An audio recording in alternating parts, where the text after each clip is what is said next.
ونصلي على رسوله الكريم أما بعد فأعوذ بالله من الشيطان الرجيم بسم الله الرحمن الرحيم رب اشرح لي صدري ويسر لي أمري واحلل عقدة من لساني يفقه قولي ربنا زدنا علما اللهم فقهنا في الدين آمين السلام عليكم ورحمة الله وبركاته. کیسی ہیں ساری سسٹرز؟ الحمدللہ آج ہمارا ڈے 8 ہے اس بیوٹیفل سیریز کا، اور آپ لوگ انجوائے کر رہے ہیں، بہت کچھ سیکھ رہے ہیں، اس سے عمل میں آ رہی ہیں آپ لوگوں کو باتیں الحمدللہ الحمدللہ۔ تو آغاز کرتے ہیں ہم اپنی کلاس کا انشاءاللہ۔ ہم علم کے آداب سیکھ رہے تھے، اور اس میں سب سے پہلی چیز جو ہم نے سیکھی تھی وہ کیا تھی؟ دعا۔ اور یہ دعا کون سی دعا ہے؟ اللہم اجعل عملی کلہ صالحا واجعلہ لوجہک خالصا ولا تجعل لأحد فیہ شیئا۔ آپ دیکھیں کہ علم کے سیکھنے میں سب سے پہلا سٹیپ کیا ہے؟ اخلاص۔ اور یہ ہمارا اپنا معاملہ ہے نا اللہ تعالیٰ کے ساتھ، یہ اپنے اوپر ہمیں ورک کرنا ہے، یہ کوئی اور ہمیں نہیں بتا سکتا کہ ہمارے اندر اخلاص ہے یا نہیں ہے، تو اس پر ہمیں خود ورک کرنا ہے۔ پھر اس کے ساتھ ساتھ ہمیں دعا بھی کرنی ہے، اور خاص طور سے علم میں اضافے کی دعا، اور ربی زدنی علما۔ اور یہ دعا نبی صلی اللہ علیہ وسلم کو اللہ تعالیٰ نے سکھائی تھی کہ اے میرے رب مجھے مزید علم عطا کر۔ آپ دیکھیں کہ نبی صلی اللہ علیہ وسلم پر جب وحی نازل ہوتی تھی تو جہاں پہ یہ دعا آتی سورۃ طٰہٰ میں، اس سے پہلے اس بات کا ذکر ہے کہ نبی صلی اللہ علیہ وسلم کو کہا جا رہا ہے کیونکہ ان کو فکر ہوتی تھی کہ کہیں ایسا نہ ہو کہ جو وحی مجھ پر نازل ہو رہی ہے میں کچھ حصہ اس کا بھول نہ جاؤں، تو نبی صلی اللہ علیہ وسلم جلدی جلدی اپنی زبان ہلاتے تھے تاکہ اس کو یاد کر سکے، کیونکہ ان کو لکھنا پڑھنا تو نہیں آتا تھا نا۔ تو اس وقت ان کو کہا گیا کہ اپنی زبان جلدی جلدی نہیں ہلاؤ، بلکہ کیا کہو؟ ربی زدنی علما، اے میرے رب مجھے مزید علم عطا کر۔ تو اس بات کی جو ہمیں فکر کبھی لگ جاتی ہے نا کہ علم حاصل کرتے وقت کہ کچھ رہ گیا، کچھ چھوٹ گیا، ہم کیسے یاد کریں گے، تو اس کو دعا میں کنورٹ کر لیں، اللہ سبحانہ تعالیٰ سے دعا کریں جو بھی آپ کی پریشانی ہے۔ پھر اس کے ساتھ ساتھ ہمیں حصول علم کی دعا بھی کرنی ہے کہ جو ہم علم حاصل کر رہے ہیں وہ علم ہمارے لیے نفع مند ہو۔ اللہم انی اسألک علما نافعا ورزقا طیبا وعملا متقبلا، کہ اللہ تعالیٰ ہمیں وہ علم عطا کرنے کی توفیق عطا فرما جو ہمیں نفع دے، جو ہمارے عمل میں آ جائے، جو ہمارے اخلاق میں ڈھل جائے، جو ہم آگے دوسروں کے ساتھ بھی شیئر کرنے والے ہوں، جو اللہ تعالیٰ کا پسندیدہ علم ہو۔ اور علم نافع وہ علم ہوتا ہے جو قرآن اور سنت پر مبنی ہوتا ہے۔ پھر اس کے ساتھ ساتھ جو تھرڈ سٹیپ تھا وہ کیا تھا؟ تقویٰ۔ اور تقویٰ کیوں ضروری ہے علم حاصل کرنے میں؟ یہ ہمارا جو عمل ہوتا ہے اس کو خوبصورت بناتا ہے، اس کو بیوٹیفائی کرتا ہے، اور یہ وہ احساس ہے کہ اللہ سبحانہ تعالیٰ ہمیں دیکھ رہا ہے، اللہ سبحانہ تعالیٰ کو سب پتہ ہے کہ ہم کیا کر رہے ہیں۔ ہم جب بولتے ہیں اللہ تعالیٰ سن رہا ہے، اس کو پتہ ہے کہ ہم نے کیا بولا۔ آپ دیکھیں کہ جب یہ احساس ہوتا ہے کہ ہم اکیلے نہیں ہیں تو پھر ہمارا عمل کتنا خوبصورت ہو جاتا ہے۔ آپ نے دیکھا ہوگا کہ جب لوگ ہوتے ہیں آس پاس تو ہم کتنے با ادب ہو جاتے ہیں لوگوں کے سامنے، ہمیں لگتا ہے کہ ہماری جو ہے وہ انسلٹ نہ ہو جائے لوگوں کے سامنے، ہم کوئی ایسی بات نہ کریں، نہیں تو ہم کتنی ہیوملیشن فیل کرتے ہیں۔ تو ہر وقت اگر اللہ کا احساس ہوگا تو پھر ہمارا عمل کتنا خوبصورت ہوگا۔ پھر اس کے ساتھ ساتھ استغفار کرنا، جو چوتھا پوائنٹ تھا، کہ جو ہم کر رہے ہیں عموماً ایسا ہوتا ہے نا کہ ہم بہت سارے نیکی کے کام جو کرنے والے ہیں اس کو تو ہم کر لیتے ہیں، ہماری ایک لمبی لسٹ ہوتی ہے، چیک لسٹ، ہم اس کو مارک کرتے جاتے ہیں کہ ہم نے یہ بھی کر لیا، مثلا ہم نے اول وقت میں نمازیں پڑھ لی، ہم نے صبح و شام کے اذکار پڑھ لیے، ہم نے دعائیں کر لی، ہم نے صدقہ خیرات کیا۔ لیکن کئی بار ایسا ہوتا ہے کہ جو گناہ ہم سے ہو جاتے ہیں اس کی ہمارے پاس کوئی لسٹ نہیں ہوتی، یا ہم اس کی طرف توجہ نہیں کرتے، حالانکہ ایسا ہو سکتا ہے کہ ہمارا کوئی ایک گناہ ہماری ساری نیکیوں کو یعنی وہ ضائع ہو جائیں کسی ایک گناہ کی وجہ سے۔ جیسا آتا ہے نا حدیث میں، جس کا مفہوم ہے کہ بندہ اپنی زبان سے کوئی ایک بات نکالتا ہے جس کی وجہ سے وہ جہنم کی گھاٹی میں جا گرتا ہے، ایک بات، ایک قول ایسا ہو سکتا ہے۔ تو ساتھ ساتھ استغفار کرتے رہنا چاہیے، اور جیسا کہ ہمیں حدیث سے پتہ چلتا ہے کہ کثرت سے استغفار کرنے والے کے لیے خوشخبری ہے۔ نبی صلی اللہ علیہ وسلم نے فرمایا کہ خوشخبری ہے اس کے لیے جو اپنے نام اعمال میں بکثرت استغفار پائے۔ اور نبی صلی اللہ علیہ وسلم کا بھی یہ معمول تھا کہ آپ صلی اللہ علیہ وسلم دن میں 100 سے زیادہ دفعہ استغفار کیا کرتے تھے۔ پھر اگلی جو پوائنٹ تھا، جو ادب تھا، وہ ہے یکسوئی، فوکسڈ ہونا۔ اور یہ کس کی صفت ہے؟ ابراہیم علیہ السلام کے بارے میں قرآن پاک میں اللہ سبحانہ تعالیٰ فرماتے ہیں کہ بے شک ابراہیم ایک امت تھے، اللہ کے فرما بردار، ایک اللہ کی طرف ہو جانے والے، اور وہ مشرکوں میں سے نہ تھے۔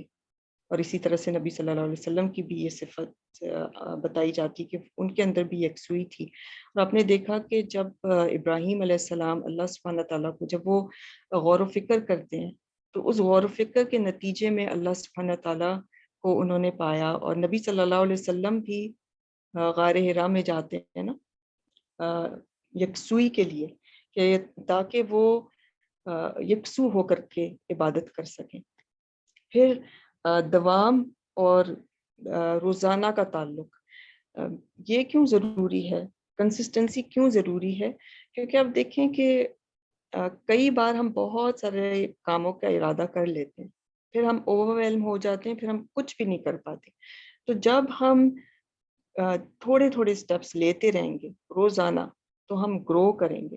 یعنی کنسسٹنسی کے ساتھ، جیسے حدیث میں آتا ہے نا کہ اللہ کے نزدیک پسندیدہ عمل وہ ہے جسے پابندی سے ہمیشہ کیا جائے، خواہ وہ کم ہی کیوں نہ۔ ہمارا مسئلہ کیا ہوتا ہے کہ ہم عموماً جب کوئی عمل کرتے ہیں تو یا ہم بہت زیادہ جذباتی ہو کر کے بہت کچھ کرنا چاہتے ہیں، پھر ہم کر لیتے ہیں، لیکن پھر کیا ہوتا ہے کہ پھر کبھی چھوٹ بھی جاتا ہے۔ تو اس کے لیے پھر ہم دعا بھی مانگتے ہیں، اللہم اہدنی وسددنی، کہ یا اللہ مجھے ہدایت دے اور مجھے استقامت عطا فرما۔ پھر اگلا جو علم کا ادب ہے وہ ہے وقت نکالنا۔ آپ نے یہ بات دیکھی ہوگی کہ جب ہم کسی کام کے لیے وقت نکالتے ہیں تو ہم پورے فوکس ہو کر کے اس کام کو کرتے ہیں، ہم بہتر طریقے سے کر سکتے ہیں۔ اور علم ایک ایسی چیز ہے جو اگر آپ وقت نہیں نکالیں گے اس کے لیے، آپ صرف چلتے پھرتے علم حاصل کریں گے، وہ بھی اچھا ہے۔ اگر آپ صرف یعنی سن رہے ہیں، کوئی ایسا کام گھر کا کر رہے ہیں، آپ کی اور بہت ساری ذمہ داریاں ہیں، اس وقت آپ اگر کچھ سنتے بھی ہیں ساتھ ساتھ تو ٹھیک ہے، لیکن یہ جو خاص طور سے وقت نکالنا ہے، یہ جو ساری باتیں ہم نے کی نا اوپر کے، ہمیں فوکسڈ ہونا ہے، یکسو ہونا ہے، تو یہ یکسوئی علم کے لیے تبھی آتی ہے جب ہم باقاعدہ وقت نکالتے ہیں اور روزانہ ہم پھر اس کے ذریعے سے گرو کرتے ہیں۔ اور پھر ہمیں روزانہ رات کو اپنا محاسبہ بھی کرنا ہے اپنے دن کے کاموں کا، کہ جو بھی میں کام کر رہی ہوں وہ جنت سے کتنے میں قریب ہو رہی ہوں، کتنے کام صرف اللہ کی رضا کے لیے کر رہی ہوں۔ اب دیکھیں کہ ہمارا جو الٹیمیٹ گول ہے وہ اللہ کی رضا حاصل کرنا ہے، ٹھیک ہے نا؟ تو یہ جو ہم بات کر رہے تھے نا کہ کنسسٹنسی کے ساتھ ہم چھوٹے چھوٹے سٹیپس لیتے جائیں، ہمارے چھوٹے گولز ہوں جو ہمیں اس بڑے گول کی طرف لے جائیں، تو یہ اس کے لیے ہمیں روزانہ اپنا محاسبہ کرنا ہے کہ ہم کتنا اللہ تعالیٰ کے قریب ہوں۔ پھر دہرائی کرنا، کہ جو کچھ ہم نے یاد کیا ہے وہ ہمیں بھول نہ جائے۔ ہم دہرائی میں یہ بھی فائدہ ہوتا ہے کہ مثلاً آپ دیکھیں کہ قرآن پاک ایسا اللہ تعالیٰ کا معجزہ ہے کہ جتنی بار آپ اس کو پڑھیں گے ایک مختلف اینگل سے آپ کو وہ سمجھ آئے گا، مختلف عمل کے پہلو آپ کو سمجھ میں آئیں گے۔ تو اس لیے دہرائی بہت ضروری ہے۔ بہت ساری باتیں ہمیں پتہ ہوتی ہیں لیکن ہم بھول جاتے ہیں، تو اس لیے ہمیں دہراتے رہنا چاہیے۔ پھر یہ آج کا جو ہمارا پوائنٹ ہے علم کے ادب میں سے، وہ یہ کہ علم والوں کو اپنا ساتھی بنانا۔ یہ کیوں ضروری ہے؟ جتنی بھی ہم نے ابھی تک باتیں کی نا، کہ مثلاً اخلاص ہے، دعا ہے، تقوی ہے، استغفار کرنا ہے، یکسوئی ہے، دہرائی ہے، یہ ساری ہمارا اپنا ایک عمل ہے، لیکن اس عمل میں جو مددگار ہے نا، وہ پھر ہمارے علم کے ساتھی ہیں، جو ہمارے ساتھ علم حاصل کر رہے ہیں، جو اگر ہم علم کی مجلس میں ہیں اور علم کے مجلس کے ساتھ ہم جڑے ہوئے ہیں اور دوسرے ساتھیوں کے ساتھ جڑے ہوئے ہیں، تو آپ دیکھیں کہ بالکل ایسے ہی ہے نا، جیسے ایک پرل کا نیکلس امیجن کریں کہ وہ کس طرح سے مختلف جو پرلز ہوتے ہیں وہ کیسے جڑے ہوتے ہیں آپس میں. کوئی ایک دھاگا ہوتا ہے، کوئی ایک اسٹرنگ ہوتا ہے جس کی وجہ سے کوئی پرل ہوتا ہے، کا نیکلس ہوتا ہے جو بہت خوبصورت لگتا ہے. اسی طرح سے جو طالب علم ہوتا ہے، جو علم حاصل کر رہا ہوتا ہے، وہ بھی بہت پریشس ہوتا ہے، وہ بھی ایک پرل کی طرح ہوتا ہے، اور وہ اپنی خوبصورتی اس کے اندر تبھی آتی ہے جب وہ دوسروں کے ساتھ جڑتا ہے. اور اگر وہ نہیں جڑے، اور وہ جو جوڑنے والی چیز ہے وہ علم ہے، قرآن سنت کا علم ہے، اور اگر کوئی شخص نہیں جوڑتا تو اس کے بارے میں قرآن پاک میں آتا ہے سورہ زخرف میں. آپ دیکھیں کہ یہ ڈرانے والی بات ہے کہ اور جو شخص رحمان کے ذکر سے آنکھیں بند کر لیتا ہے، ہم اس پر ایک شیطان مسلط کر دیتے ہیں جو اس کا ساتھی بن جاتا ہے، اور بے شک وہ ضرور انہیں اصل راستے سے روکتے ہیں، اور یہ سمجھتے ہیں کہ بے شک وہ سیدھی راہ پر چلنے والے ہیں. یہاں تک کہ جب وہ ہماری پاس آئے گا تو کہے گا کہ اے کاش میرے درمیان اور تیرے درمیان 2 مشرقوں کا فاصلہ ہوتا. بس وہ برا ساتھی ہے، اور آج یہ بات تمہیں ہرگز نفع نہ دے گی جبکہ تم نے ظلم کیا کہ بے شک تم سب عذاب میں شریک ہو. آپ دیکھیں کہ کتنی ہمارے لیے ایک وارننگ ہے کہ اگر ہم ذکر سے منہ موڑتے ہیں، اگر ہم اللہ تعالیٰ کا راستہ چھوڑ دیتے ہیں تو پھر شیطان ہمارا دوست بن جاتا ہے. ہمارے پاس چوائس ہے کہ چاہیں تو ہم اچھی کمپنی اپنائیں، چاہیں تو ہم بری کمپنی اپنائیں. اسی طرح ایک قول ہے عبداللہ بن مسعود رضی اللہ تعالیٰ عنہ کا کہ جس میں یہ 3 خوبیاں ہوں اللہ اس کا دل ایمان سے بھر دیں گے: صالحین کی صحبت، قرآن مجید کی تلاوت، اور روزہ رکھنا.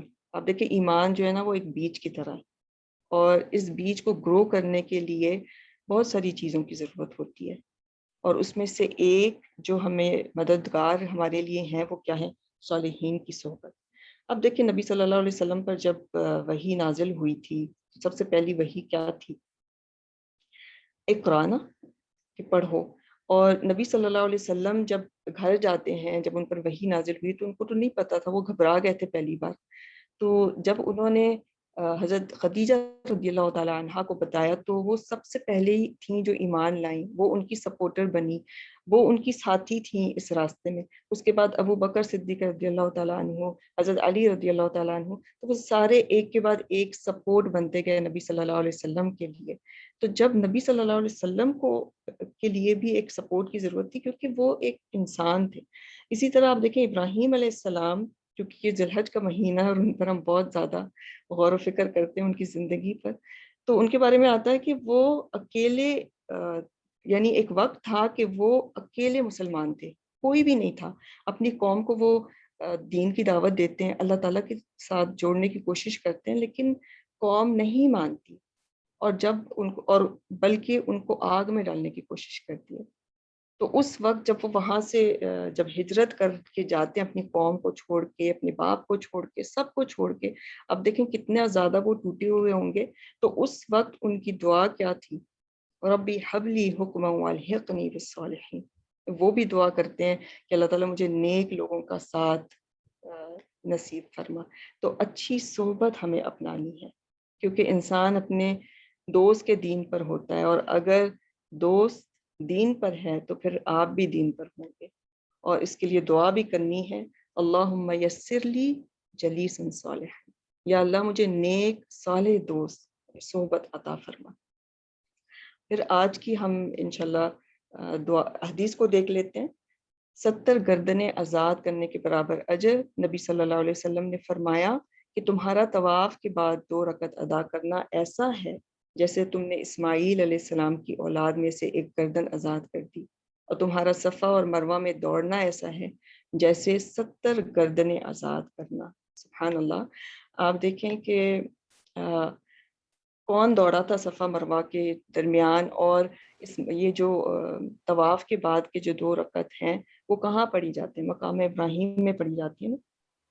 تو آپ دیکھیں کہ جو جب ابراہیم علیہ السلام جب حضرت ہاجرہ کو اور اسماعیل علیہ السلام کو چھوڑ کر جاتے ہیں تو حضرت حاجہ جو تھیں وہ ان کو بھی صرف 2-3 سال ہی ہوئے تھے مسلمان ہوئے، لیکن ان کی کمپنی کی میں بات کر رہی ہوں، ابھی ہم کیونکہ دعا وہی کر رہے تھے، تو آپ دیکھیں کہ انہیں جو کمپنی ملی تھی وہ کس کی تھی؟ ابراہیم علیہ السلام کی تھی، اور ان کا اتنا اللہ اکبر اسٹرانگ ایمان تھا. اللہ اکبر اللہ اکبر لا ہماری کلاس شروع ہو رہی ہے، الہ الا جب تک کلاس شروع اللہ ہوتی ہے انشاءاللہ مجھے آج کی اللہ جو اکبر ذکر ہے وہ بھی الله أكبر ولله الحمد الله أكبر الله أكبر الله أكبر لا إله إلا الله الله أكبر الله أكبر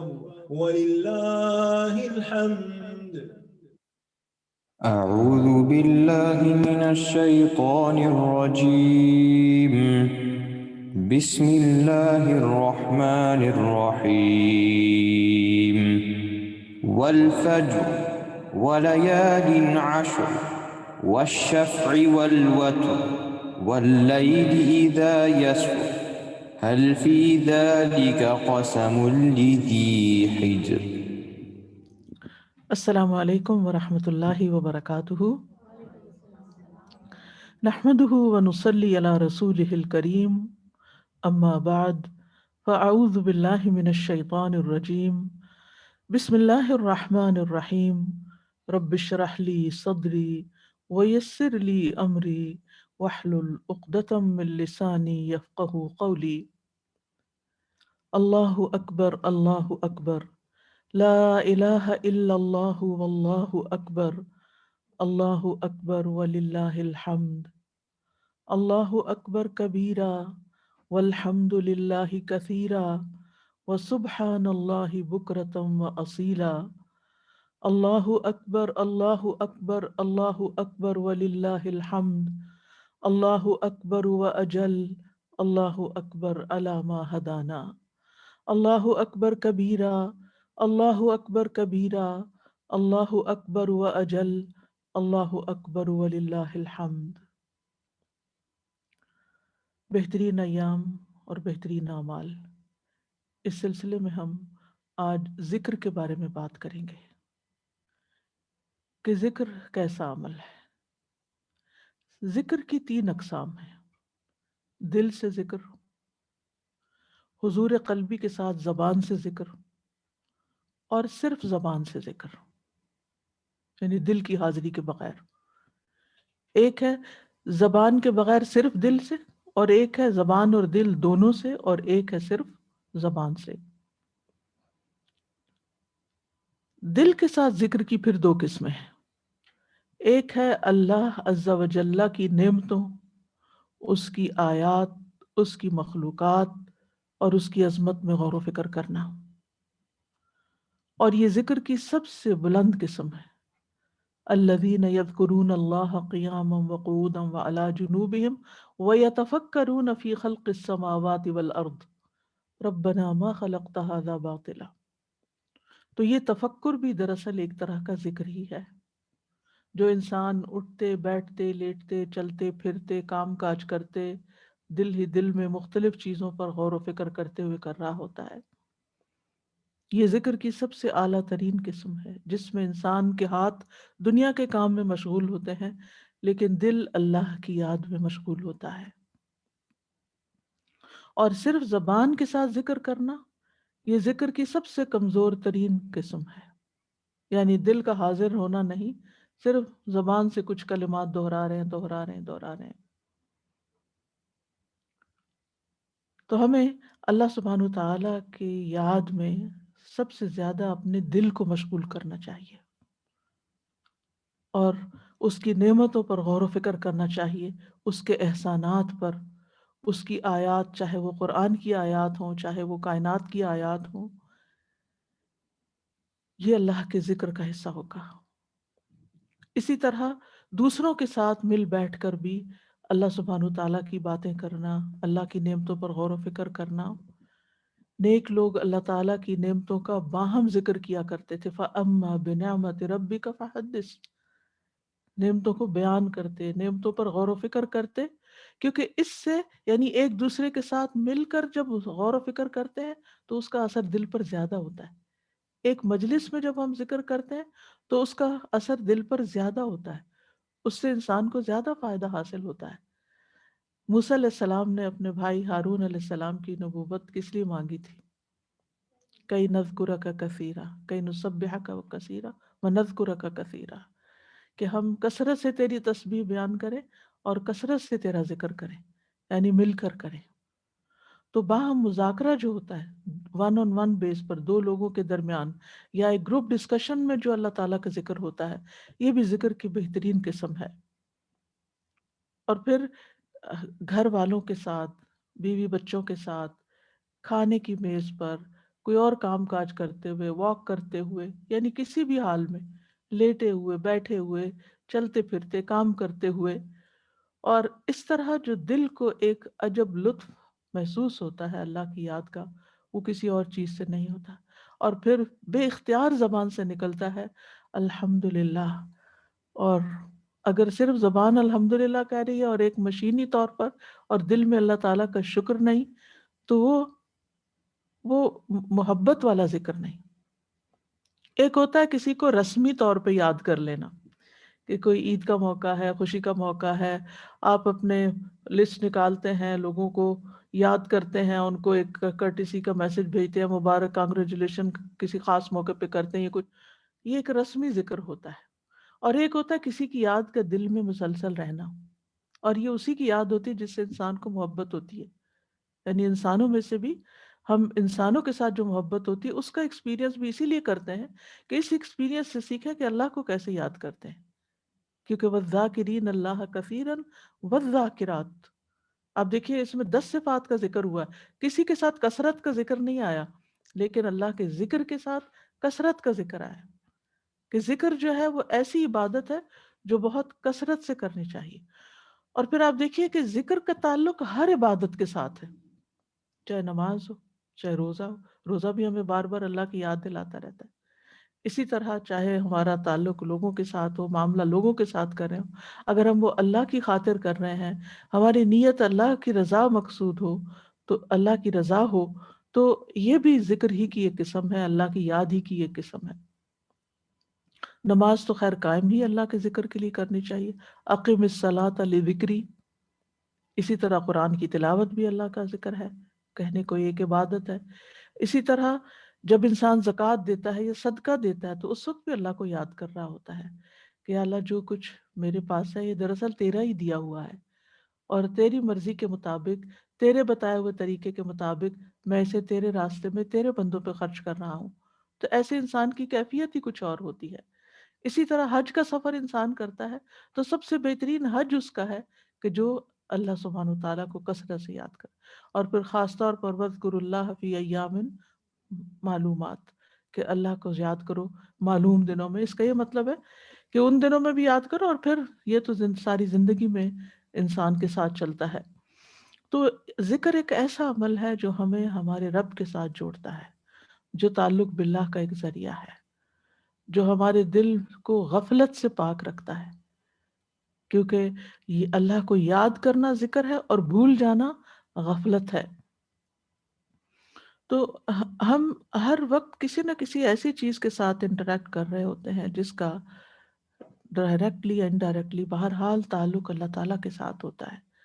اور ان چیزوں میں جب ہم ان چیزوں کو دیکھ رہے ہوتے ہیں یا ان چیزوں کے بارے میں بات کر رہے ہوتے ہیں، تو چاہے ہماری زبان اور کان کسی اور چیز میں یا نگاہیں مصروف ہوں، لیکن ہمارا دل جو ہے وہ اللہ کی یاد میں ہی مشغول ہونا چاہیے، اور اسی کی عظمت کا احساس ہمارے دل میں ہونا چاہیے.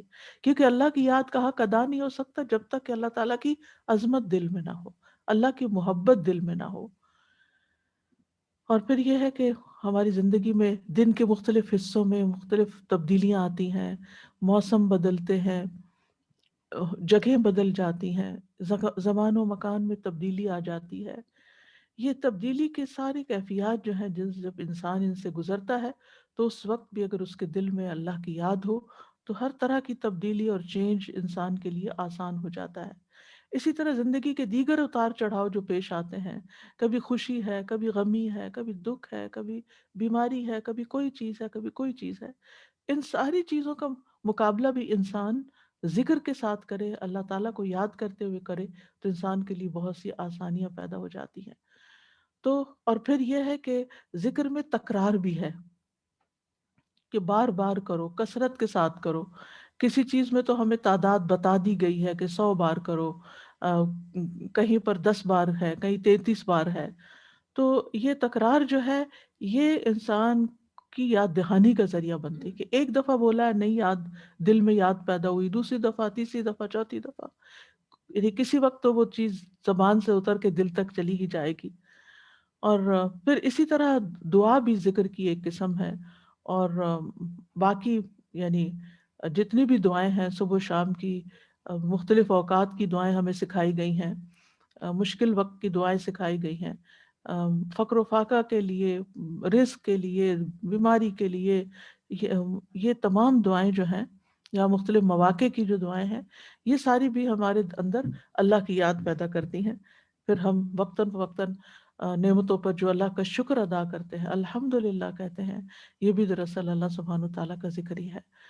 تو بہترین ذکر اور بہترین دعا، اور ان بہترین دنوں میں ہم کیا کر سکتے ہیں، اور ویسے بھی زندگی میں اس کے مختلف اذکار کی کتابیں بھی ہیں، دعاؤں کی کتابیں ہیں جن سے آپ استفادہ کر سکتے ہیں۔ اگر آپ اپنی ایپ یعنی اپنے فون پر ایپس ڈاؤن لوڈ کر لیں تو پھر ہینڈی ہوتا ہے کہ جہاں کہیں آپ کو فرصت ملے کھول کے آپ ان اذکار کو کر سکتے ہیں، دعائیں مانگ سکتے ہیں۔ اگر آپ اپنا ایک ہیبٹ بنا لیں کہ ہر نماز کے بعد کچھ منٹ ضرور مزید دعائیں کرنی ہے، ایک تو نماز کے اذکار ہیں اور ایک جو مسنون اذکار ہیں دیگر جو نبی صلی اللہ علیہ وسلم نے مختلف مواقع پر دعائیں مانگی، تو اس طرح ایک دن میں یا تو پورے کور ہو جاتے ہیں، یا پھر یہ ہے کہ ساتھ ساتھ انسان ہر طرح کی دعائیں مانگ لیتا ہے۔ ذکر کرنا جو ہے یہ سونا چاندی خرچ کرنے سے بھی بہتر ہے۔ ہماری زبان کو ذکر سے تر رہنا چاہیے، یہ خیر العمل کہلایا، اور بہترین ذکر افضل الذکر لا الہ الا اللہ ہے، اور بہترین شکر الحمد للہ ہے، اور بہترین کلمات سبحان اللہ والحمد للہ ولا الہ الا اللہ واللہ اکبر ہے، اور بہترین کلام جو آپ نے ہمیں بتایا نبی صلی اللہ علیہ وسلم نے، جب آپ سے پوچھا گیا کہ سب سے افضل کلام کون سا ہے تو آپ نے سبحان اللہ و بحمدہ بتایا۔ پھر افضل العبادہ هو الدعاء بتائی کہ دعا کرنا افضل عبادت ہے۔ پھر عرفہ کے دن کا خاص ذکر بتایا گیا، جو بہترین دعا سب پیغمبروں نے مانگی، لا الہ الا اللہ وحدہ لا شریک لہ لہ الملک ولہ الحمد وہو علی کل شیء قدیر۔ اور پھر عافیت کی دعا جو ہے یہ بہترین دعا ہے۔ یہ میں اس سلیکشن کے بارے میں بات کر رہی ہوں جن دعاؤں اور جن کلمات کے ساتھ بہترین یا افضل یا خیر کا لفظ آیا ہے۔ پھر اسی طرح بہترین سورت جو ہے قرآن کی سورت الفاتحہ ہے، اور بہترین تعوذ جو ہے وہ آخری 2 صورتیں ہیں معوذتین جن کو آپ کہتے ہیں۔ تو قرآن مجید کا ابتدائی اور آخری حصہ بھی بہترین اذکار ہیں۔ قرآن مجید سے ہمیں یہ پتہ چلتا ہے کہ تمام مخلوقات اللہ کا ذکر کر رہی ہیں۔ ارشاد باری تعالیٰ ہے، تسبح له السماوات السبع والأرض ومن فيهن وإن من شيء إلا يسبح بحمده ولكن لا تفقهون تسبيحهم إنه كان حليما غفورا۔ ساتوں آسمان اور زمین اس کی تسبیح کرتے ہیں، یعنی ساری مخلوق اللہ کے ذکر میں، تسبیح میں مشغول ہے، اور وہ بھی جو ان میں ہے، آسمانوں کی مخلوق بھی، زمین کی مخلوق بھی، سب کے سب، اور کوئی بھی چیز نہیں مگر وہ اس کی حمد کے ساتھ تسبیح کرتی ہے، یعنی اللہ تعالیٰ کا ذکر کرتی ہے، لیکن تم ان کی تسبیح کو سمجھتے نہیں ہو۔ بے شک وہ ہمیشہ سے بردبار، نہایت بخشش فرمانے والا ہے۔ تو جب ساری کائنات اللہ کا ذکر کر رہی ہے تو ہمیں کیا کرنا چاہیے، ہمارے لیے کیا حکم ہے؟ ارشاد باری تعالیٰ ہے، يا أيها الذين آمنوا اذكروا الله ذكرا كثيرا وسبحوه بكرة وأصيلا. اے ایمان والو، اللہ کو بکثرت یاد کیا کرو اور صبح و شام اس کی تسبیح کیا کرو. یعنی ویسے تو دن میں بھی تسبیح کر سکتے، لیکن تسبیح کے خاص اوقات صبح و شام کے ہیں، اور مخصوص تسبیح بتائی بھی گئی ہے جس کا آگے ذکر ہوگا انشاءاللہ. فائدہ کیا ہوگا اس ذکر کے کرنے کا؟ اس ذکر سے اس ذکر سے دلوں کو اطمینان نصیب ہوتا ہے. یعنی اللہ کا ذکر دل کے اطمینان کا ذریعہ ہے. ارشاد باری تعالیٰ ہے الذين آمنوا وتطمئن قلوبهم بذكر الله ألا بذكر الله تطمئن القلوب. وہ جو ایمان لائے اور ان کے دل اللہ کی یاد سے اطمینان پاتے ہیں. چین ہی تب آتا ہے جب اللہ کو یاد کرتے ہیں. سن لو، اللہ کی یاد ہی سے دل اطمینان پاتے ہیں. اللہ کے بندے ہر حال میں اللہ کا ذکر کرتے ہیں.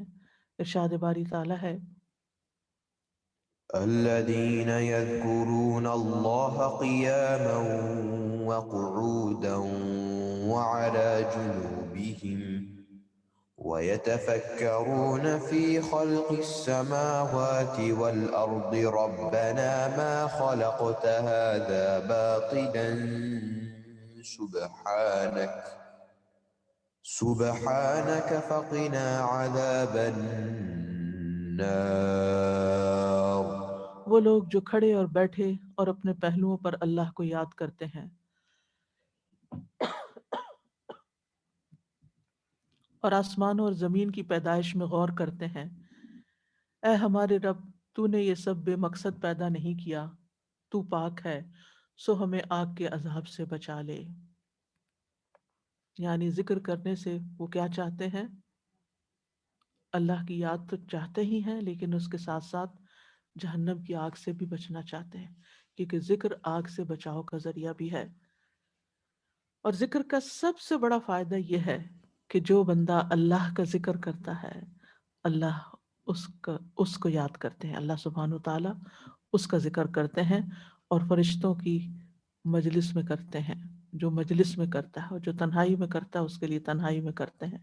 ارشاد باری تعالیٰ ہے فاذكروني أذكركم واشكروا لي ولا تكفرون. سو تم مجھے یاد کرو، میں تمہیں یاد کروں گا، اور میرا شکر کرو اور میری ناشکری مت کرو.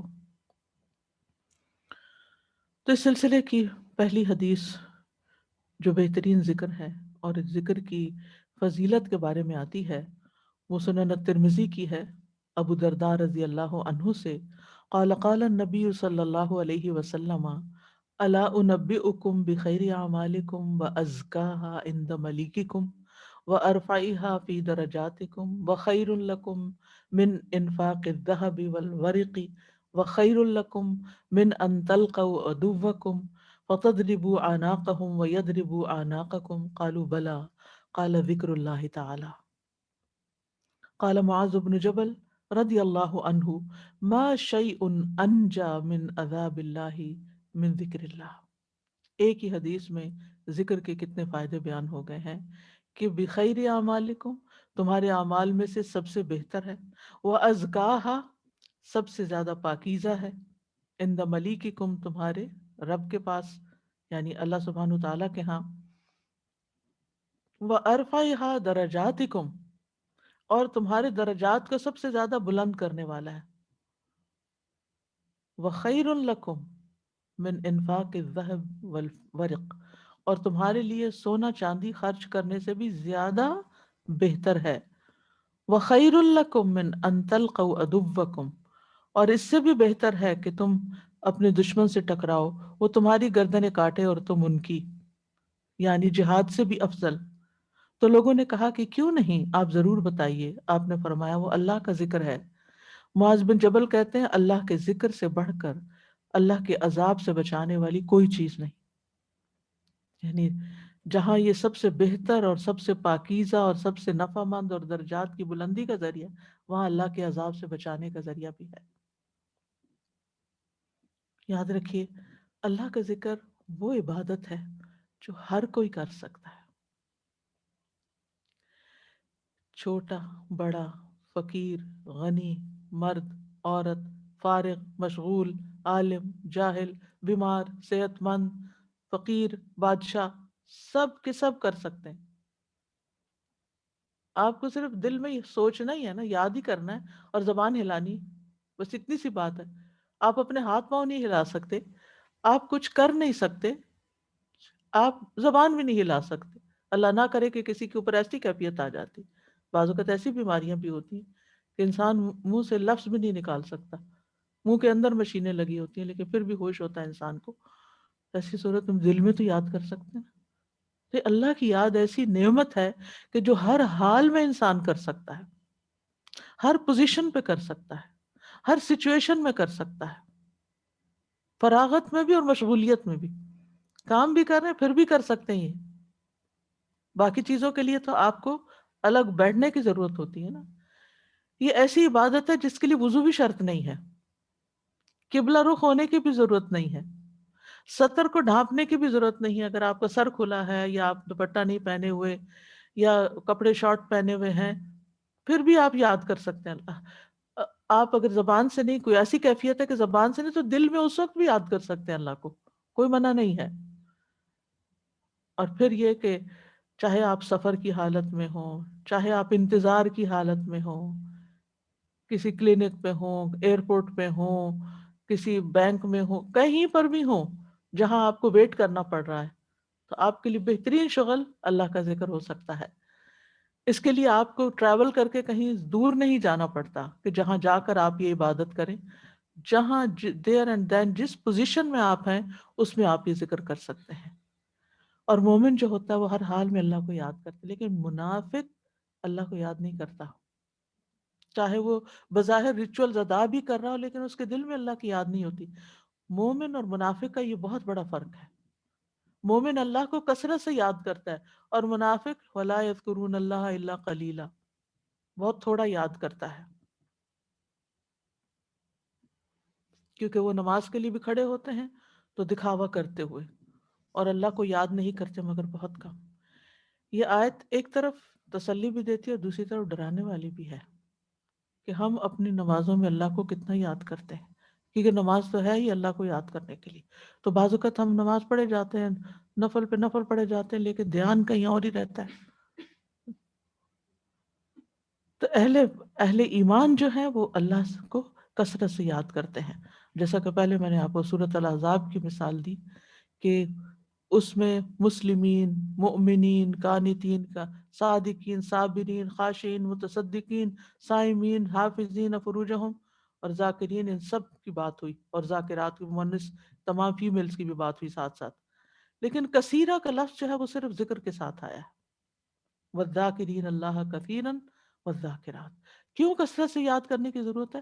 اس لیے کہ جب دل غافل ہوتا ہے تو شیطان غالب آ جاتا ہے، ہمارے دشمن کو ہم پر حملہ آور ہونے کا موقع مل جاتا ہے۔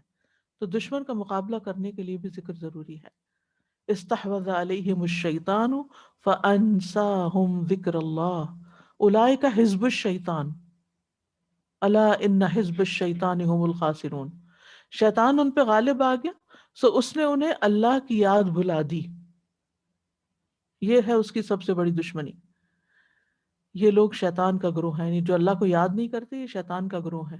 سن لو، شیطان کا گروہ ہی وہ لوگ ہیں جو خسارہ اٹھانے والے ہیں۔ اور جب اللہ کا ذکر انسان کرتا ہے تو شیطان کی گرہیں کھلنے لگتی ہیں جو رات کو نوٹس لگاتا ہے ہمارے اوپر، اور پھر انسان بالکل فریش ہو جاتا ہے، تازہ دم ہو جاتا ہے، نیکی کے کاموں میں دوڑنے لگتا ہے۔ تو یاد رکھیے اللہ کا ذکر ایک صدقہ بھی ہے، یعنی بعض اوقات انسان کے بس مال نہیں ہوتا، وہ صدقہ نہیں کر سکتا، تو آپ صلی اللہ علیہ وسلم نے فرمایا ایک دفعہ سبحان اللہ کہنا صدقہ ہے، ایک دفعہ الحمدللہ کہنا صدقہ ہے، ایک دفعہ لا الہ الا اللہ کہنا صدقہ ہے، یعنی اجر تو نیکیوں کا لکھا ہی جاتا ہے لیکن صدقہ بھی شمار ہوتا ہے۔ ایک دفعہ اللہ اکبر کہنا بھی صدقہ ہے، نیکی کی تلقین بھی صدقہ ہے، برائی سے روکنا بھی صدقہ ہے۔ ان تمام امور کی جگہ 2 رکعتیں جو انسان چاشت کے وقت پڑھتا ہے کفایت کرتی ہیں۔ پھر اسی طرح خاص طور پر کہا گیا وَاذْكُرْ رَبَّكَ فِي نَفْسِكَ تَضَرُّعًا وَخِيفَةً، اپنے رب کا ذکر کیجئے اپنے دل میں عاجزی اور خوف سے اور بغیر بلند آواز کیے، یعنی دل ہی دل میں چپکے چپکے مناجات کرتے ہوئے، سرگوشیاں کرتے ہوئے صبح اور شام کے وقت۔ اور آپ غافلوں میں سے نہ ہونا، یعنی جو صبح شام اللہ کو نہیں پکارتا، صبح شام کا ذکر اس لیے نہیں کیا کہ بس صبح کر لیں اور پھر شام کو کر لیں اور دن میں جو چاہیں کریں۔ اگر دونوں کناروں پہ ہو رہا ہے تو اس کا مطلب ہے بیچ میں بھی آپ اللہ کو یاد رکھیں گے، اور جس طرح آپ یاد کریں گے نا ویسا ہی معاملہ آپ کے ساتھ کیا جائے گا۔ جیسا آپ کا اللہ کے بارے میں گمان ہوگا ویسے ہی اس کا معاملہ آپ کے ساتھ ہوگا۔ اللہ تعالیٰ فرماتا ہے میں اپنے بندے کے ساتھ ہوتا ہوں جب تک وہ مجھے یاد کرتا رہتا ہے۔ سبحان اللہ، یعنی پھر کسی بھی سچویشن میں آپ کو گھبرانے کی کیا ضرورت ہے جب آپ کو اللہ کا ساتھ مل جائے۔ اور وہ میری یاد میں اپنے دونوں ہونٹ ہلاتا رہتا ہے، یعنی دل اور زبان دونوں کا ذکر یہاں مراد ہے۔ ذکر کرنے والوں کے لیے اللہ تعالیٰ نے مغفرت اور اجر عظیم رکھا ہے۔ ذکر کرنے والے سبقت لے جانے والے ہیں، یعنی باقی اعمال میں اگر سب لوگ برابر بھی ہیں تو جو ان اعمال کے دوران ذکر کرے گا وہ کہیں آگے نکل جائے گا۔ اب دیکھیں ایک دفعہ سبحان اللہ کہنا جنت میں درخت لگاتا ہے، ایک دفعہ الحمدللہ کہنا۔ اب ایک شخص ہے وہ کوئی اچھا کام کر رہا ہے، مثلا آپ کھانا ہی پکا رہے ہیں، بہت بڑا نیکی کا کام کر رہے ہیں، اللہ کی رضا کا کام کر رہے ہیں، لیکن اگر ساتھ ساتھ آپ ذکر کر رہے ہیں تو آپ کا درجہ اس سے بڑا ہوگا، آپ اس سے آگے سبقت کیے ہوئے ہوں گے جو یہی نیکی کا کام کر رہا ہے لیکن بغیر ذکر کے کر رہا ہے۔ کتنے آپ ڈرائیونگ کر رہے ہیں، آپ ڈرائیو کر رہے ہیں، ایک شخص ساتھ ساتھ 2 گاڑیاں جا رہی ہیں، ایک ذکر کرتے ہوئے ڈرائیو کر رہا ہے اور دوسرا چپ کر کے بیٹھا ہوا ہے یا کچھ اور باتیں کر رہا ہے ادھر ادھر فون پہ، تو دونوں کا معاملہ فرق ہوگا۔ تو ذکر جو ہے یہ درجات کو بلند کرنے والا ہے، اور پھر اس سے تزکیہ بھی حاصل ہے، کیونکہ اس حدیث میں کیا فرمایا پرٹیکولرلی، ازکاہا، زیادہ پاکیزہ چیز ہے اور اس سے تزکیہ ہوتا ہے۔ پھر اسی طرح بعض اذکار ایسے ہیں جن سے زمین و آسمان بھر جاتے ہیں۔ رسول اللہ صلی اللہ علیہ وسلم نے فرمایا پاکیزگی نصف ایمان ہے۔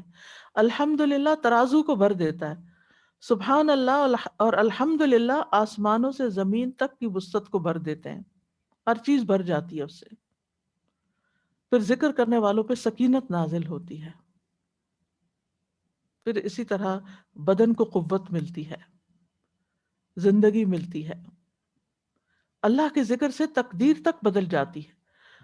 آپ دیکھیے یونس علیہ السلام نے لا الہ الا انت سبحانک انی کنت من الظالمین پڑھا، تو اللہ تعالیٰ کیا فرماتے ہیں کہ فلولا انہ کان من المسبحین للبث فی بطنہ الی یوم یبعثون، اگر یہ بات نہ ہوتی کہ وہ تسبیح کرنے والوں میں سے تھا تو یقیناً اس مچھلی کے پیٹ میں اس دن تک رہتا جب لوگ اٹھائے جائیں، یعنی قیامت تک وہی قبر بن جاتی، باہر نہیں نکل سکتے تھے۔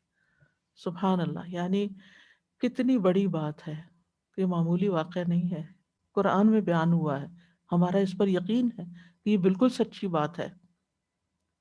تو ذکر جو ہے نجات دیتا ہے، مشکلات سے نکالتا ہے۔ لیکن ہم دیکھتے ہیں کہ فرعون نے بھی مرتے وقت لا الہ الا اللہ کہا تھا، لیکن اس کو لا الہ الا اللہ نے نجات نہیں دی۔ فرق کیا ہے؟ یونس علیہ السلام کو اللہ تعالیٰ نے نجات دے دی، اس کو نہیں دی، اس لیے کہ یونس علیہ السلام خوشحالی میں اچھے وقتوں میں بھی اللہ کو یاد کرتے تھے، تو تکلیف میں جب یاد کیا تو اللہ نے ان کی سن لی۔ جبکہ فرعون کا معاملہ اس کے برعکس تھا، وہ جب اس کے پاس اقتدار تھا، طاقت تھی، قوت تھی، تو وہ کہتا تھا انا ربکم الاعلی، اور جب مشکل آئی تو یاد رکھیے خوشی خوشحالی میں، امن آرام سکون میں بھی اللہ کو یاد کرتے رہیں، تاکہ اگر تکلیف کا وقت آئے تو آپ کی بات جلدی سنی جائے۔ ورنہ جب صرف تکلیف کے وقت یاد کرتے ہیں تو فرشتے کہتے ہیں یہ کوئی اجنبی سی آواز ہے، پہلے کبھی نہیں سنی۔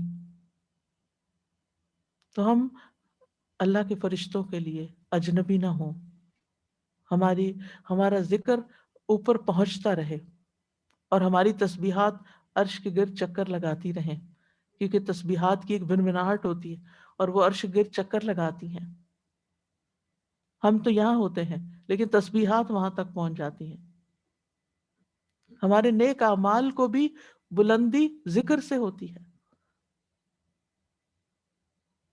یعنی ذکر انسان کرتا ہے اور ہاں نیک اعمال کے ذریعے ذکر کو بلندی حاصل ہوتی ہے. والعمل الصالح یرفعہ.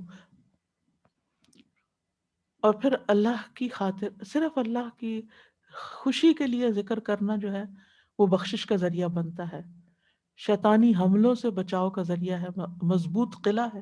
حدیث میں آتا ہے کہ بندہ جب تک اللہ کے ذکر میں محفوظ مصروف رہتا ہے شیطان کے حملوں سے محفوظ ایک مضبوط قلعے میں ہوتا ہے، دشمن حملہ نہیں کر سکتا.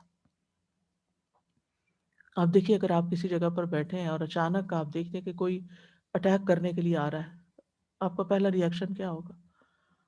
اگر فزیکلی آپ نہ بھی اگر تصور میں بھی دیکھیں یا خواب بھی کبھی آپ ایسا دیکھیں کہ کوئی شخص آ رہا ہے آپ کو کچھ ہٹ کرنے کے لیے، تو آپ کا فوری ری ایکشن یہ ہوگا کہ بھاگ کے آپ پناہ گاہ ڈھونڈیں گے، کسی چیز کے اندر گھسنے کی کوشش کریں گے تاکہ اس کے حملے سے بچ سکیں. تو اگر اسی طرح شیطان کو بھی ہم اپنا دشمن سمجھیں تو پھر اس کے حملوں سے بچنے کے، خصوصاً جب وسوسے آ رہے ہوں یا وہ ستا رہا ہو، تو پھر اس کے لیے ضروری ہے کہ ذکر کریں اور قلعے میں آ جائیں. پھر اسی طرح یہ ہے کہ جو عبادات ہے نا یہ قائم ہی ذکر کے لیے کی گئی ہیں، اللہ کی یاد کے لیے. جیسے نماز ہے، باقی عبادات ہیں، مساجد ہیں، یہ بھی اللہ کے ذکر کے لیے ہیں. وَمَسَاجِدَ يُذْكَرُ فِيهَا اسْمُ اللَّهِ كَثِيرًا، اور مسجدیں جن میں بکثرت اللہ کا نام لیا جاتا ہے.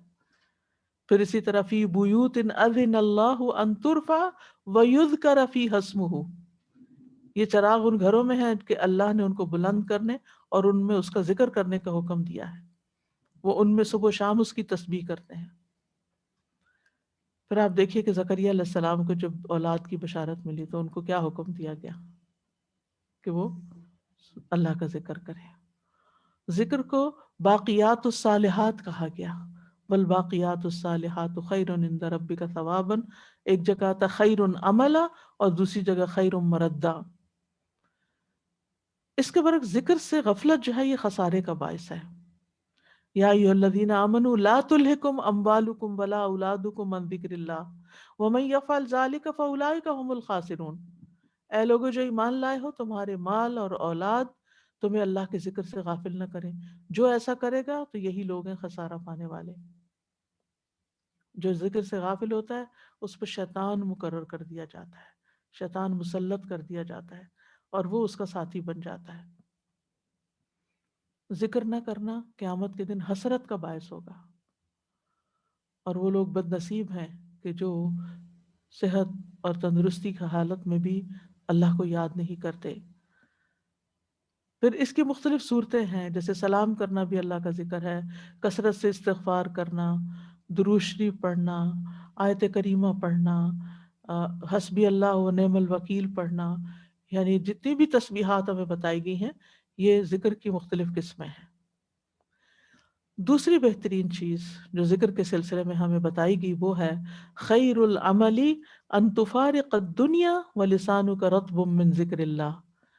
رسول اللہ صلی اللہ علیہ وسلم نے فرمایا بہترین عمل یہ ہے کہ جب تو دنیا سے رخصت ہو، یعنی موت آئے تجھ پر، تو تیری زبان اللہ کے ذکر سے تر ہو. اور یہ اسی کی ہو سکتی ہے جس کو عام حالات میں ذکر کی عادت ہو، وہ بے ہوشی میں بھی پھر اللہ کو یاد کرتے رہتے ہیں. ایک اور روایت میں آتا ہے 2 دیہاتی آدمی رسول اللہ صلی اللہ علیہ وسلم کی خدمت میں حاضر ہوئے. ان میں سے ایک نے پوچھا اے محمد صلی اللہ علیہ وسلم سب سے بہترین آدمی کون ہے؟ آپ نے فرمایا جس کی عمر لمبی ہو اور اس کا عمل اچھا ہو.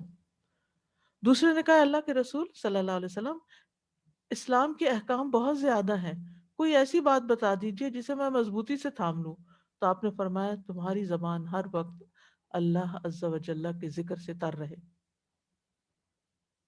یعنی بہت سے نیکی کے کام ہوتے ہیں، ابواب الخیر بہت سے ہوتے ہیں، بہت سے رستے ہوتے ہیں، بہت سی اپرچونٹیز ہوتی ہیں، انسان سب اویل نہیں کر سکتا چاہنے کے باوجود بھی، تو پھر اس کو کس طرح کمپنسیٹ کیا جا سکتا ہے کہ انسان اللہ کا ذکر کرتا رہے۔ تو اس حدیث کا مطلب یہ ہے کہ ساری زندگی آپ مسلسل ذکر کرتے رہیں تاکہ موت کے وقت بھی اللہ کا ذکر زبان پر جاری ہو، اور اس میں سبحان اللہ، الحمد للہ، اللہ اکبر، لیکن خاص طور پر جس کا آخری کلام لا الہ الا اللہ ہو، دخل الجنہ، وہ جنت میں داخل ہوگا۔ اسی لیے اگلی بات کیا ہے؟ بہترین ذکر افضل الذکر لا الہ الا اللہ وافضل الدعاء الحمد للہ۔ آپ صلی اللہ علیہ وسلم نے فرمایا سب سے افضل ذکر لا الہ الا اللہ ہے، اور افضل دعا الحمد للہ ہے۔ یہ کلمہ توحید ہے جس کو سب سے افضل ذکر قرار دیا گیا۔ اس کلمے کی بڑی تاثیر ہے، اس کلمے کا بہت بڑا وزن ہے، اللہ کی نگاہ میں اس کا بہت بڑا مقام ہے۔ انسان جب اللہ سبحانہ وتعالیٰ کو اپنا الہ مان لیتا ہے، اپنا معبود مان لیتا ہے، عبادت کے لائق سمجھتا ہے، تو اس کا مطلب یہ ہے کہ انسان پھر اللہ سے شدید محبت بھی کرتا ہے اور اس کی اطاعت کرتا ہے اور اس کے آگے جھکتا ہے، محبت کے ساتھ، تعظیم کے ساتھ اللہ کے آگے، اللہ تعالیٰ کے صرف سجدے میں نہیں بلکہ اللہ تعالیٰ کے احکامات کے آگے بھی جھکتا ہے، جو حکم اس کو ملتا ہے اس کو بھی پورا کرتا ہے۔ امام ابن قیم کہتے ہیں اس میں کوئی شک و شبہ نہیں ہے کہ کامل بندگی کامل محبت کی بدولت ہی ممکن ہے، یعنی عبادت کی تکمیل نہیں ہو سکتی جب تک آپ کو اللہ تعالیٰ سے محبت نہ ہو، اور کامل محبت اسی محبوب سے ہو سکتی ہے جو خود بھی کامل ہو، اور وہ صرف اللہ ہے۔ اللہ کی ذات بھی کامل ہے اور اس کے کمال میں کوئی نقص نہیں ہے، تو جس کی ذات پرفیکٹ ہے، ہر عیب سے پاک ہے، تو وہی محبت کے لائق ہے اور اسی کی محبت دیر پا ہے۔ اور پھر یہ محبت انسان کو اللہ تعالیٰ کی بندگی اور اطاعت پر مجبور کرتی ہے۔ جب انسان اللہ کو چاہتا ہے، اللہ سے محبت کرتا ہے، اور پھر سب سے زیادہ اسی کا مقام اس کے دل میں ہوتا ہے، تو اس کی رغبت اور رہبت اور توکل اور دعا اور التجا اور فریاد اور غم اور حزن کی شکایت اور ساری چیزیں اس کی اللہ سبحانہ وتعالیٰ سے وابستہ ہو جاتی ہیں۔ ایسا شخص اپنے آپ کو بھی راحت دیتا ہے اور لوگوں کو بھی راحت پہنچاتا ہے، کیونکہ جو انسان اپنا ہر غم، دکھ، پریشانی، تکلیف، مصیبت ہر وقت آپ کے کان بھرتا رہے، ذکر کرتا رہے، تو کوئی بھی انسان اگر اس طرح کا رویہ اختیار کرتا ہے تو لوگ اس سے بیزار ہو جاتے ہیں۔ بعض خواتین یہ غلطی کرتی ہیں کہ ہر چھوٹی بڑی تکلیف مشکل وہ سمجھتے شادی ہوگی اب ہسبینڈ اسی کام کے لیے کہ وہ ہر وقت آپ کے دکھ سنتا رہے۔ بھئی اس کی زندگی میں پھر کیا خوشی رہی اگر آپ ہر وقت آپ اس کو اپنی پریشانی ہی سنا رہے، اور جس وقت آپ اس سے بات کرتے ہیں کوئی مسئلہ ہی بیان کرتے ہیں، اور جس وقت کوئی انٹریکشن ہوتی ہے تو مسئلے مسائل پر ہی ہوتی ہے، اور خاص طور پر کون سے مسائل ہوتے ہیں؟ اولاد کے، یہ بچے نے فلاں کر دیا اور وہ بچہ یہ نہیں کر رہا، وہ رشتہ دار یہ نہیں کر رہا، وہ فلاں نے ایسا کر دیا، تمہاری ماں نے یہ کر دیا، تمہاری بہن یہ کر گئی، کچھ لوگوں کے زیادہ گمبھیر مسائل ہوتے ہیں۔ تب آپ دیکھیں کہ ایسے شخص کے دل میں آپ کی محبت کیا ہوگی، آپ کے پاس بیٹھنے کا کیا شوق ہوگا، آپ کی طرف کیا رغبت ہوگی کہ آپ جب منہ کھولے مسائل ہی بیان کریں۔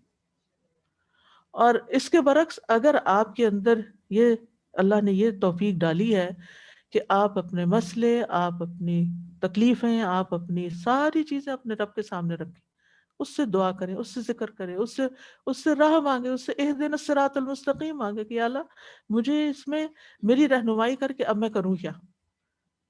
تو جب آپ یقین کریں کہ اگر پورے یقین کے ساتھ آپ یہ کام کریں گے تو اللہ سبحانہ وتعالیٰ آپ کے لیے ایسی ایسی جگہ سے اوپننگ دے گا، ایسی ایسی جگہ سے رستے کھلیں گے کہ آپ حیران ہو جائیں گے کہ میرے مسئلے کا حل تو کہیں سے آپ کسی کتاب میں کچھ پڑھ لیں گے، کوئی آڈیو کہیں سے کچھ سن لیں گے، کوئی کلپ آپ کے سامنے آ جائے گا، کوئی انسان اپنی کوئی ایسی سچویشن بیان کر رہا ہوگا تو آپ سمجھیں گے کہ یہ تو کہیں زیادہ مجھ سے مسئلے کا شکار ہے، میں کس چیز کو لے کے بیٹھی ہوں۔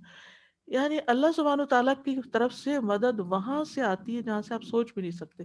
قرآن مجید میں اللہ تعالیٰ فرماتے ہیں وَمَن يَتَّقِ اللَّهَ يَجْعَل لَّهُ مَخْرَجًا وَيَرْزُقْهُ مِنْ حَيْثُ لَا يَحْتَسِبُ، جو اللہ کا تقوی اختیار کر لیتا ہے، یعنی تقوی کیا؟ دل کی کیفیت ہے، یعنی اپنا دل اللہ سے جوڑ لیتا ہے، اسی سے ڈرتا ہے، اسی سے محبت کرتا ہے، اسی سے خوف کرتا ہے، اللہ تعالیٰ اس کے لیے ہر مشکل سے نکلنے کا راستہ بنا دیتے ہیں اور اس کو وہاں سے رزق دیتے ہیں۔ اچھا، رزق کا ہم مطلب عام طور پہ کیا سمجھتے ہیں؟ اس کو کوئی کھانے پینے کی چیز ہو۔ رزق اس سے کہیں زیادہ وسیع چیز ہے، علم بھی رزق ہے، کسی کا اچھا مشورہ بھی رزق ہے، کسی کی محبت بھی آپ کے لیے رزق ہے، کوئی آپ کی بات مان لیتا ہے، یہ بھی ایک رزق ہے۔ تو اللہ سبحانہ وتعالیٰ آپ کو وہاں سے رزق، یعنی آپ کے سارے مسائل کے حل کے ایسے ایسے راستے سجا دیتا ہے کہ جہاں سے آپ سوچ بھی نہیں سکتے، لٹرلی سوچ ہی نہیں سکتے۔ اچانک کسی کی کال آ جاتی ہے، اچانک کسی کا میسج آ جاتا ہے، اچانک کوئی، یعنی وہ بات آپ کے دل میں ہوتی ہے لیکن وہ کسی اور کے منہ سے نکل رہی ہوتی ہے۔ حیرانی نہیں ہوتی کہ یہ کیا ہو گیا، میں نے تو ابھی صرف سوچا ہی تھا اور اللہ نے دوسرے کے دل میں ڈال دیا۔ یہ غیبی مدد نہیں، لیکن ہم ان نعمتوں کا بھی شکر ادا نہیں کرتے، ہم ان کو فار گرانٹیڈ لیتے ہیں، ہم ان کو کوئنسیڈنس لیتے ہیں، ہم ان کو بس بائی چانس یہ ہو گیا۔ نہیں، یہ اللہ کی طرف سے ہوا، اللہ توفیق نہ دیتا تو یہ ہو نہیں سکتا تھا۔ تو اس لیے آپ جتنی دفعہ مرضی اللہ کے آگے روئیں، وہ آپ کو ریجیکٹ نہیں کرے گا، جتنی دفعہ اس کو پکاریں وہ آپ سے بیزار نہیں ہوگا۔ اب دنیا میں کسی کو 2 دفعہ مدد کے لیے پکارتے، تیسری دفعہ کہتا ہے بس اس کی کال نہیں اٹھاؤ، اب اس کی کال نہیں لو، یہ کوئی ضرور اپنا مسئلہ کرے گا، پھر کسی کو مدد مانگے گا۔ تو ہم کیوں اس ہستی کی عظمت کو کیوں نہیں پہچانتے؟ پھر لا الہ الا اللہ کا مطلب کیا ہوا؟ جب ہم نے کہہ دیا لا الہ الا اللہ، وہی بڑا ہے، وہی سب کچھ کر سکتا ہے، اسی نے پیدا کیا، وہی رزق دیتا، وہی سارے مسئلے حل کرتا ہے، تو پھر اس کو بھول کر، اس کو چھوڑ کر، اس سے غافل ہو کر اور چیزوں کے پیچھے دوڑ رہے ہوتے ہیں اور مسائل کبھی حل ہونے کا نام ہی نہیں لیتے۔ تو افضل الذکر لا الہ الا اللہ ہے، اور افضل الدعا الحمدللہ۔ الحمدللہ، یہ تو شکر ہے اللہ کا، دعا کیسے ہوگی؟ اس لیے کہ جب آپ الحمدللہ کہتے ہیں تو آپ کی نعمتوں میں اضافہ ہوتا ہے، یعنی جو آپ کو چاہے، آپ کے الحمدللہ کہنے سے آپ کو وہ مل جاتا ہے جو آپ کو خود بھی نہیں پتا ہوتا کہ آپ کو چاہیے، یہ الحمدللہ کے نتیجے میں آپ کو ملتا ہے۔ لئن شکرتم، اللہ کا وعدہ، اللہ تعالیٰ کے وعدے جھوٹے نہیں ہیں، یہ صرف کہنے کی باتیں نہیں ہیں۔ لئن شکرتم لأزیدنکم، اگر تم شکر ادا کرتے رہے تو میں تمہیں ضرور ضرور زیادہ ہی دوں گا، اور زیادہ بڑھا دوں گا نعمتوں کو۔ تو اگر نعمتوں کی کمی ہے نا اور مسائل کی زیادتی، تو شکر بڑھا دیں، کیونکہ ہم اس وقت شکوے بڑھا دیتے ہیں، یہ مشکل ہے، وہ پریشانی ہے، وہ شکایتیں شکایتیں، نتیجہ کیا ہے؟ اور زیادہ مسائل بڑھ جاتے ہیں۔ لیکن جب اگر آپ اس کی جگہ نعمتوں کو یاد کر کے شکر کی ڈوز بڑھا دیں تو آپ کی نعمتوں میں اضافہ ہونے لگے گا، آپ کی حالت بدلنے لگی، آپ کی مشکلات آسان ہونے لگیں گی۔ اسی طرح بعض علماء کہتے ہیں کہ یہاں الحمدللہ سے مراد سورۃ الفاتحہ ہے، اور سورۃ الفاتحہ کی اہدنا الصراط المستقیم سب سے بہترین دعا ہے۔ تو لا الہ الا اللہ ایمان کی سب سے افضل شاخ ہے، یہ مصائب سے نجات دلانے والا کلمہ ہے۔ سچے دل سے اللہ کو پکارنے پر آسمان کے دروازے کھل جاتے ہیں، یعنی جب آپ خالصتاً کہتے ہیں لا الہ الا اللہ، لا الہ الا انت سبحانک انی کنت من الظالمین، آسمانوں کے دروازے کھل جاتے ہیں، آپ کی دعائیں سنی جاتی ہیں۔ فرمایا یہاں تک کہ کلمہ عرش تک پہنچ جاتا ہے، جب تک انسان کبیرہ گناہوں سے بچتا رہے، پھر اللہ کی رحمت پانے کا سبب ہے، نبی صلی اللہ علیہ وسلم کی شفاعت دلانے کا سبب ہے، جنت میں لے جانے کا سبب ہے۔ اس کلمے کی وجہ سے ہی اگر کوئی آگ میں چلا بھی گیا تو اس کلمے کی وجہ سے نکال دیا جائے گا۔ اسی لیے مرنے والے کو بھی اس کی تلقین کرنی چاہیے، زندہ کو تو کرنی ہے لیکن مرنے والے کو بھی، اور دن میں کثرت سے، کیونکہ ان دنوں کی خاص تسبیحات میں یہ لا الہ الا اللہ بھی شامل ہے۔ اللہ اکبر لا الہ الا اللہ واللہ اکبر اللہ اکبر وللہ الحمد۔ چوتھی چیز الحمدللہ افضل الشکر ہے۔ رسول اللہ صلی اللہ علیہ وسلم نے فرمایا سب سے بہترین شکر الحمدللہ کہنا ہے، اور حمد جو ہے شکر سے زیادہ بلیغ اور عام ہے، یعنی الحمدللہ کے ساتھ اللہ کی ثنا بھی ہوتی ہے، اور شکر میں تو صرف ہم کہتے ہیں آپ کا شکریہ، شکر ہے، لیکن الحمدللہ جب کہتے ہیں تو اللہ کی تعریف کر رہے ہوتے ہیں، اور اس کے اندر شکر خود بخود شامل ہوتا ہے۔ تو حمد نعمتوں پر کی جاتی ہے اور نعمتوں کے علاوہ اور کاموں پہ بھی کی جاتی ہے، لیکن شکر جو ہے وہ صرف نعمت کے مقابلے میں ہوتا ہے۔ یعنی ہم تعریف ہے نا، تعریف نعمتوں پہ بھی ہوتی ہے اور تعریف کسی کے اچھائی اور خوبی اور صفات پر بھی ہوتی ہے۔ ابن منظور لغت کی کتاب ہے ان کی، لسان العرب، وہ کہتے ہیں حمد کا کلمہ شکر بھی ہے اور شکر سے کچھ زائد بھی ہے، یعنی حمد میں صرف شکر نہیں، شکر سے زیادہ بھی ہے، مطلب یہ کہ اس میں اللہ کی تعریف بھی ہے۔ ابن قیم کہتے ہیں شکر کے 3 درجات ہیں۔ نمبر 1 پسندیدہ چیزوں پہ شکر کرنا، دوسرے ناپسندیدہ چیزوں پہ شکر کرنا، جو چیزیں ٹھیک نہیں لگتی زندگی ان پر بھی شکر کہ اللہ تیرا شکر ہے کہ اس سے بڑی مصیبت نہیں آئی، اور تیسرے صرف انعام کرنے والی ہستی کو نگاہوں میں رکھنا، یعنی چیزوں پر نہیں، اللہ کی پہچان پر، اللہ کے وجود پر، اللہ سے تعلق پر شکر۔ پہلا درجہ جو ہے یہ عبودیت کا ہے، دوسرا محبت کا ہے، اور تیسرا سب سے اعلیٰ درجہ ہے کہ بندہ نعمتوں سے بھی اوپر اٹھ جاتا ہے اور صرف اللہ ہی اس کے سامنے ہوتا ہے، لا الہ الا اللہ ہی ہوتا ہے۔ یاد رکھیے اللہ تعالیٰ کو حمد کرنا، الحمدللہ کہنا بہت زیادہ پسند ہے۔ قیامت کے دن سب سے افضل بندے وہ ہوں گے جو کثرت سے اللہ کی تعریف کرتے ہیں۔ افضل عباد اللہ تعالی یوم القیامت الحمادون، حماد ہوں گے، حماد فعال کے وزن پر بہت زیادہ تعریف کرنے والا ہے۔ اور پھر اسی طرح الحمدللہ کثیرا، ایک شخص نے کہا تو اتنا بھاری ہو گیا فرشتے پہ لکھنا کہ اس کو سمجھ نہیں آ رہی تھی کہ اس کا کتنا اجر لکھا جائے، تو اس نے اللہ تعالیٰ سے رجوع کیا۔ اللہ تعالیٰ نے فرمایا جیسے میرے بندے نے کہا نا، جس دل سے کہا وہ بس اتنا ہی لکھ دو، پھر اللہ تعالیٰ خود ہی اس کی جزا دیں گے۔ اسی طرح جو بغیر کسی وجہ کے بس الحمدللہ رب العالمین کہہ دیتا ہے، اس کے لیے 30 نیکیاں لکھ دی جاتی ہیں، 30 برائیاں مٹا دی جاتی ہیں۔ پھر اسی طرح ایک اعرابی نے نبی صلی اللہ علیہ وسلم سے کہا مجھے کوئی دعا سکھا دے، مجھے امید ہے کہ اللہ تعالیٰ مجھے اس سے فائدہ دے گا۔ آپ نے فرمایا کہو اللہم لک الحمد کلہ وإلیک یرجع الامر کلہ، اے اللہ ساری تعریف تیری ہی لیے ہے اور سب کام تیری ہی طرف لوٹتے ہیں۔ تو یاد رکھیے اللہ کی حمد دن کے شروع ہوتے ہی، آنکھ کھلتے ہی الحمدللہ الذی احیانا بعد ما اماتنا، کھانا کھاتے ہوئے، خوشی ناخوشی میں، کوئی حال دریافت کرے، کوئی نعمت ملے، اولاد ملے، کوئی مرتبہ اور مقام، کوئی سٹیٹس آپ کو ملے، جیسے حضرت داؤد اور سلیمان دونوں نے اتنی بڑی بادشاہت ان کو ملی تھی، تو انہوں نے کیا وقالا الحمدللہ اور رب اوزعنی ان اشکر نعمتک۔ پھر اسی طرح اگر کوئی مسلمان ہو جائے آپ کے ہاتھوں، کسی کو کوئی فائدہ پہنچے آپ کے ہاتھوں سے، کوئی مصیبت زدہ شخص آپ کو نظر آئے، کوئی چھینک مارتا ہوا، کوئی بیمار نظر آئے، اس وقت بھی آپ اللہ کی تعریف شکر کریں کہ اللہ نے مجھے اس سے محفوظ رکھا ہے۔ پھر کوئی کام مکمل ہو جائے، کوئی پروجیکٹ مکمل ہو جائے، اس پر الحمدللہ کہیں، بستر پر لیٹیں تو الحمدللہ کہیں، کوئی تکلیف آ جائے تو الحمدللہ کہیں۔ پھر 5ویں چیز ہے بہترین کلمات جو ہمیں سکھائے گئے۔ قال نبی صلی اللہ علیہ وسلم اربع افضل الکلام لا يضرك بأيهن بدأت سبحان اللہ والحمد للہ ولا الہ الا اللہ واللہ اکبر۔ نبی صلی اللہ علیہ وسلم نے فرمایا 4 کلمات سب سے افضل ہیں، جس کلمے سے بھی شروع کر دو، چاہے سبحان اللہ سے کرو، چاہے الحمدللہ سے، چاہے اللہ کرو، کیونکہ مختلف جو اوراد ہیں ان میں کسی سے الحمدللہ، کوئی الحمدللہ سے شروع ہوتا ہے اور کوئی سبحان اللہ سے، ایک ہی بات ہے، جس سے مرضی شروع کر لو۔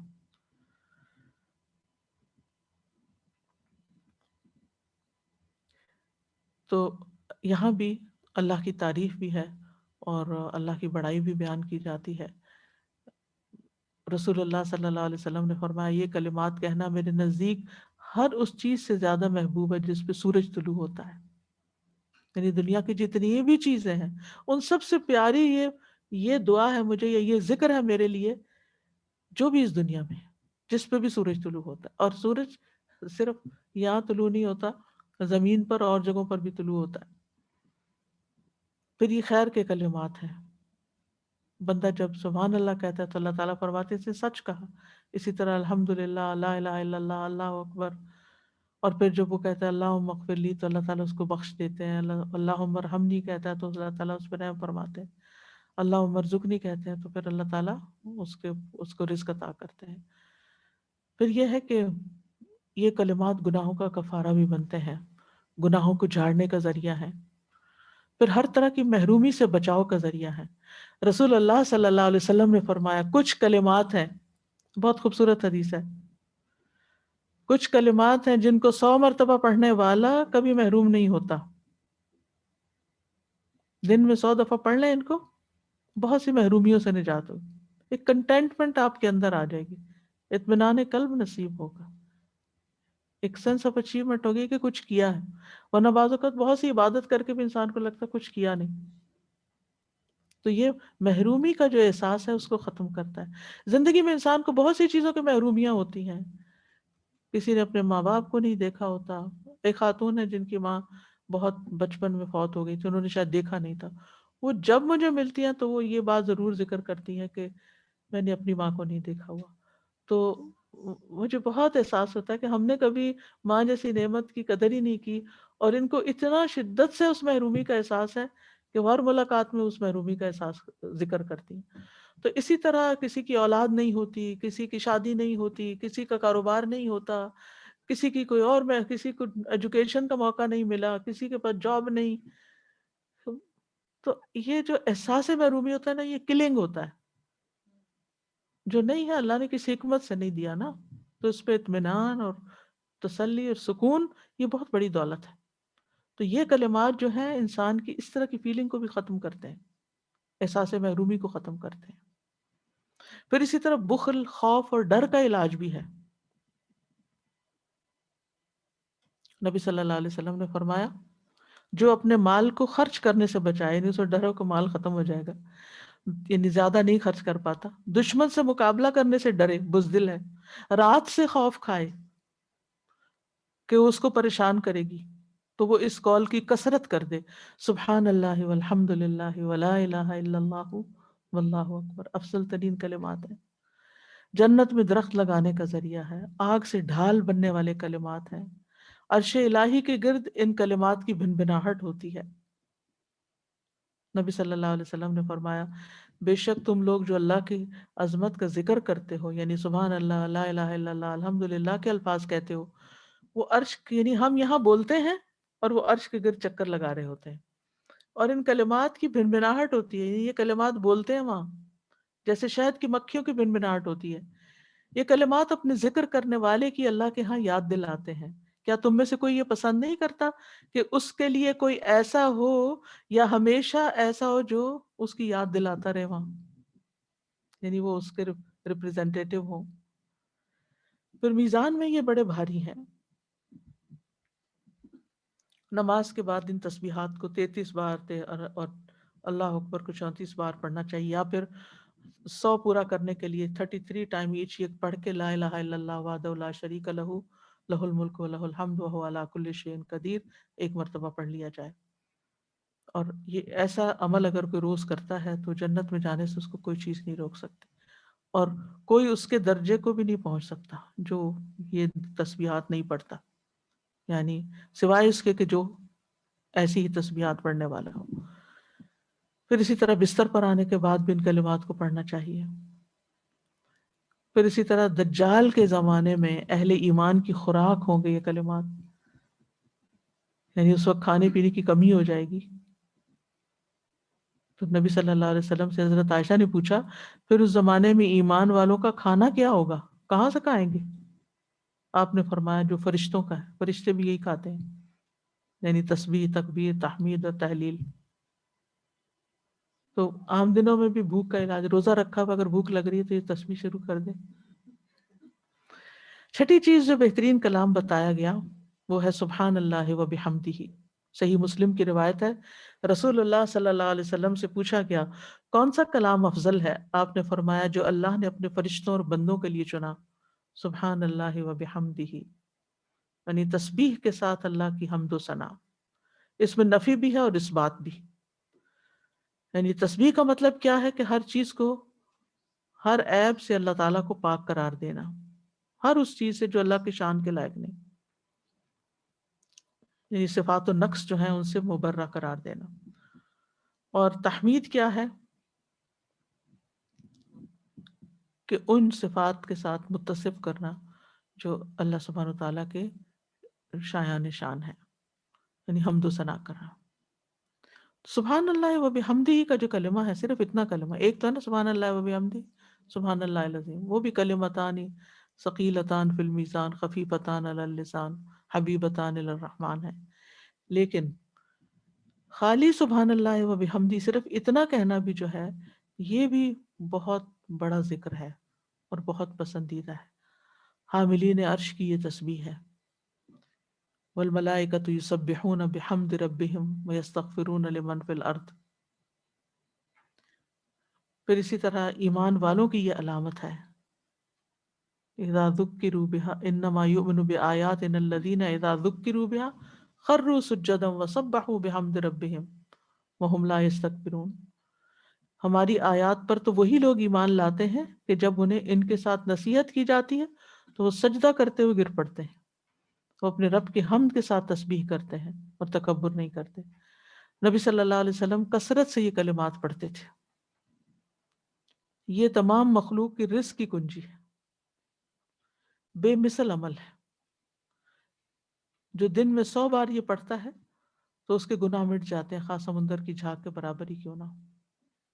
یہ وہ کلمات ہیں جو زبان پہ ہلکے ہیں لیکن میزان میں بھاری ہیں، رحمان کو محبوب ہے۔ سبحان اللہ و بحمدہ سبحان اللہ العظیم۔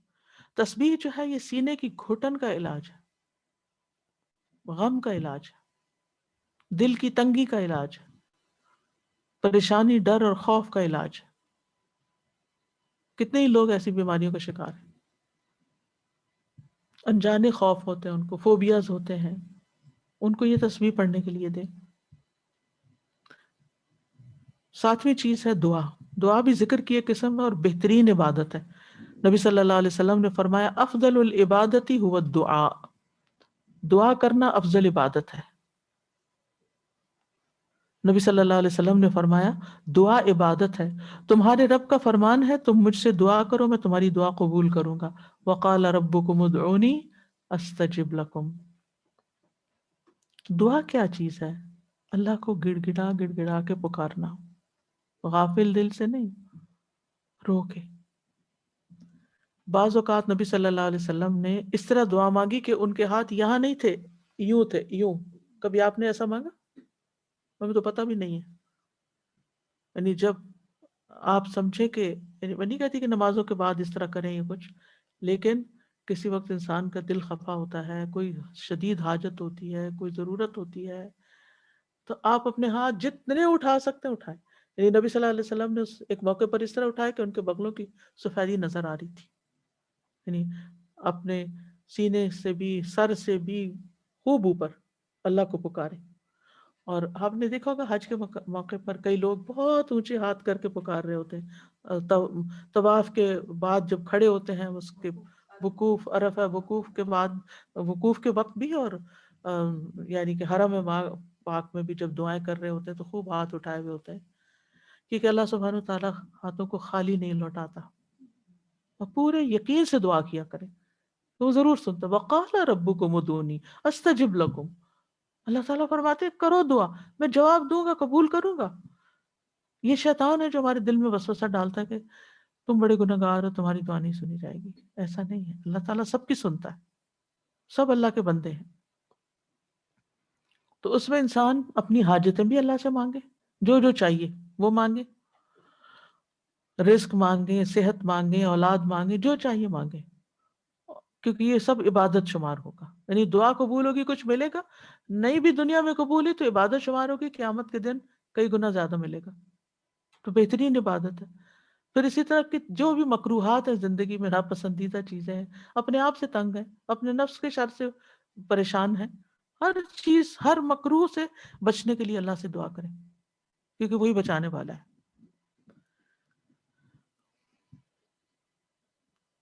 تو دعا کبھی الفاظ کے ذریعے ہوتی ہے اور کبھی اطاعت کے ذریعے بھی ہوتی ہے، یہ بھی یاد رکھیے۔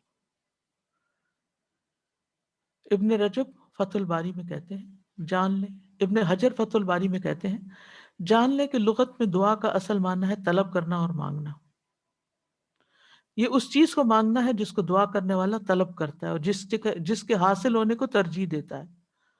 کبھی یہ دعا اللہ تعالیٰ سے سوال کرنے کی صورت میں کی جاتی ہے اور کبھی صرف اس کی بارگاہ میں عاجزی کر کے، جیسے لا الہ الا انت سبحانک انی کنت من الظالمین، انی مسنی الضر وانت ارحم الراحمین، لا الہ الا اللہ وحدہ لا شریک لہ، لہ الملک و لہ الحمد وہو علی کل شیء قدیر۔ مانگا کچھ نہیں، صرف اس کی تعریف ہو رہی، حمد و ثنا ہو رہی، عاجزی ہو رہی، اپنے دکھ کی داستان ہو رہی، مانگا کچھ نہیں۔ تو ایسی تمام چیزیں بھی اللہ تعالیٰ کو پسند ہیں۔ اللہ تعالیٰ کے یہاں دعا سے معزز کوئی چیز نہیں۔ دعا ہر حال میں انسان کو فائدہ دیتی ہے۔ دعا نہ کرنا اللہ کی ناراضگی کو مول لینا ہے۔ دعاؤں سے کبھی تھکنا نہیں چاہیے، یہ نہیں کہنا چاہیے میں نے بہت مانگ لی، اب بس نہیں، کبھی نہیں تھکیں، عاجز نہیں آئے۔ نبی صلی اللہ علیہ وسلم نے فرمایا بے شک لوگوں میں سب سے زیادہ عاجز وہ ہے جو دعا مانگنے سے عاجز ہے۔ یاد رکھیے، دعا قبول کرنا اللہ کا وعدہ ہے، وہ پورا کرے گا۔ اللہ تعالیٰ اپنے وعدوں کے خلاف نہیں کرتا، وہ سب پریشان حالوں کی سنتا ہے، نافرمانوں کی بھی سنتا ہے، اور مانگنے والوں سے وہ محبت کرتا ہے، یعنی اللہ تعالیٰ سے جو مانگتا ہے، اور جو نہیں مانگتے ان سے ناراض بھی ہوتا ہے، اور پھر جو اس کے آگے ہاتھ پھیلائے اس میں کچھ نہ کچھ خیر ضرور ڈالتا ہے، ضرور ڈالتا ہے۔ یقین سے مانگیے، بھکاری بن جائیے، خوب مانگیے۔ پھر 8ویں بات ہے عرفہ کے دن کی بہترین دعا، لا الہ الا اللہ وحدہ لا شریک لہ، لہ الملک و لہ الحمد وہو علی کل شیء قدیر ہے۔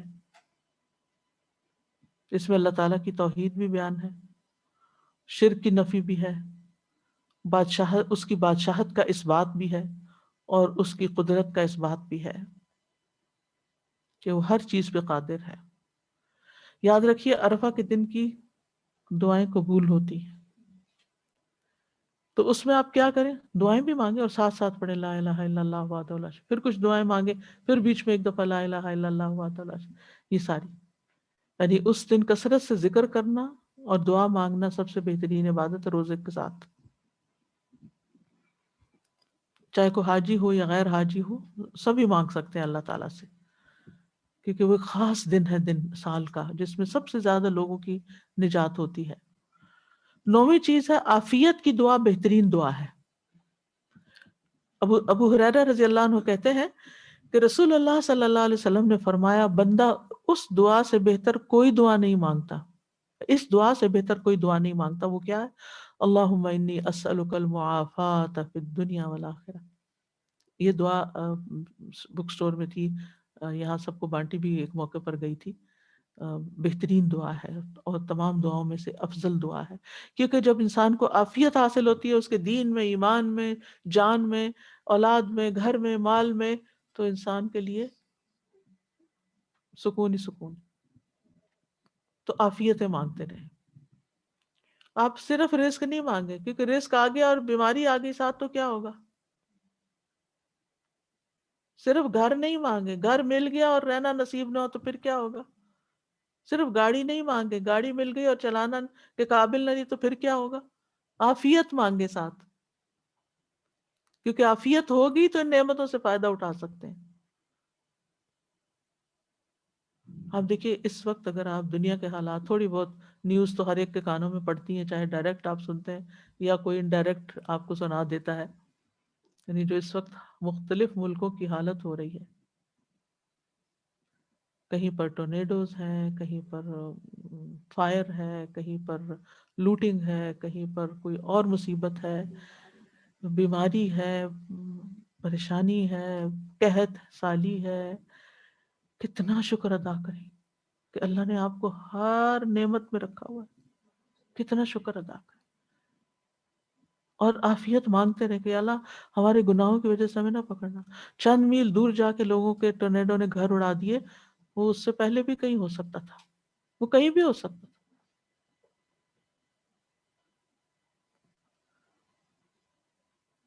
فلڈنگ ہو رہی ہے کچھ جگہوں پر، ایسی ایسی بارشیں پڑ رہی ہیں، ایسی ایسی تکلیفیں لوگوں کے اوپر ہیں، یعنی وہ علاقے جہاں کبھی فلڈنگ نہیں ہوئی تھی وہاں مصیبت آئی ہوئی ہے۔ جگہوں کے نام لینے کی ضرورت نہیں، آپ کو معلوم ہی ہے۔ تو عافیت عافیت یا رب، اپنی تو عافیت عطا کر، بچا کے رکھنا، کیونکہ جب مصیبت آتی ہے نا تو بعض اوقات انسان کا ایمان بھی شیکی ہو جاتا ہے۔ دنیا تو جاتی ہے، دین بھی ساتھ جانے کا ڈر ہوتا ہے۔ نبی صلی اللہ علیہ وسلم نے فرمایا کہ کاد الفقر ان یکون کفرا،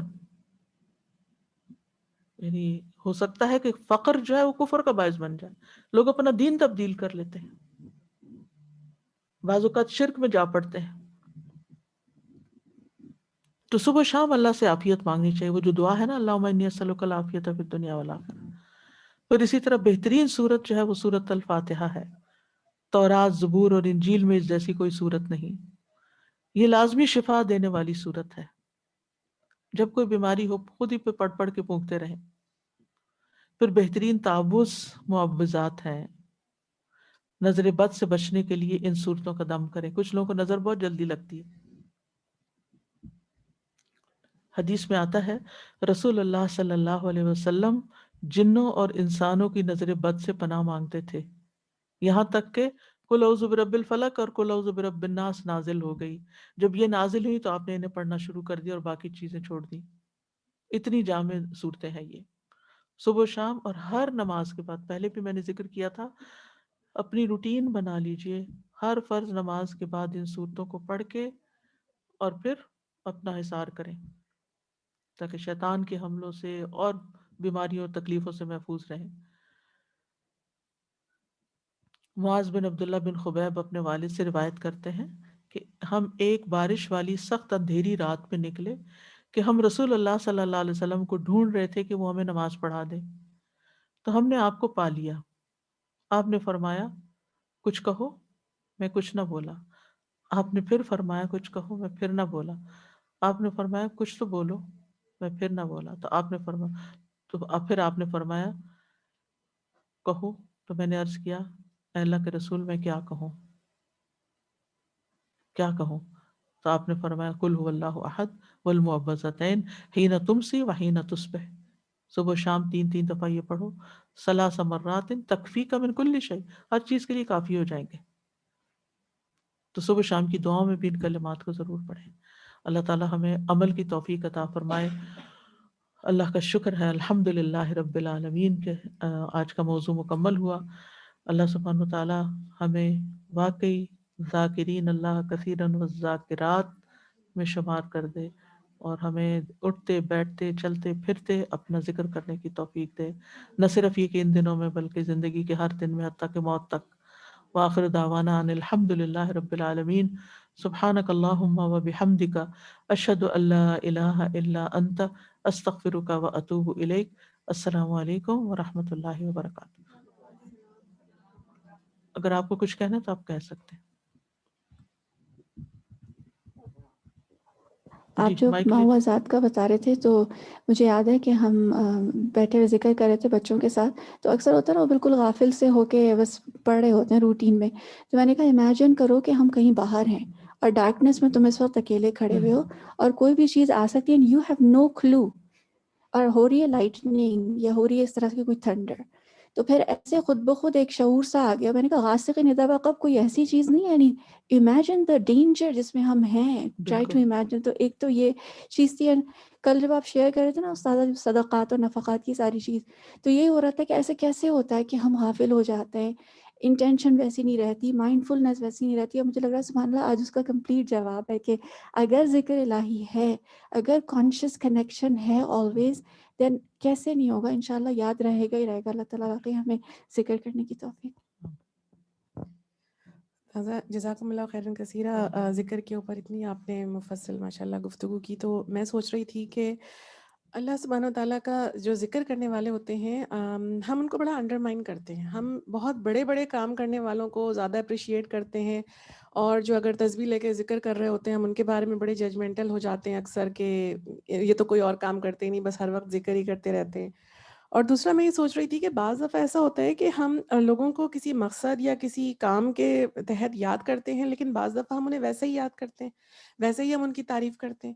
لیکن انسان واقعی انسان ہے کہ اس کی اگر ہم صرف بغیر کسی وجہ کے ہی تعریف کریں تب بھی وہ چڑھ جاتا ہے، تب بھی وہ کہتا ہے کہ ان کو شاید مجھ سے کوئی کام ہوگا جب یہ مجھ سے اتنی تعریف کر رہے ہیں. لیکن اللہ سبحانہ و تعالیٰ واقعی اس کی اتنی بڑائی کہ فرشتے بھی یہ کہیں کہ ہم نے اللہ کا ذکر نہیں کیا، پوری طرح اس کا حق نہیں ادا کیا، اور ہم تو بالکل کچھ بھی نہیں کر سکتے، لیکن اللہ تعالیٰ ہمارے ان چھوٹے چھوٹے اذکار کے ذریعے سے ہی ہمیں کیا کیا کچھ عطا کر دیتے ہیں، اور کن کن چیزوں سے اللہ تعالیٰ ہمیں محفوظ فرما دیتے ہیں. سبحان اللہ.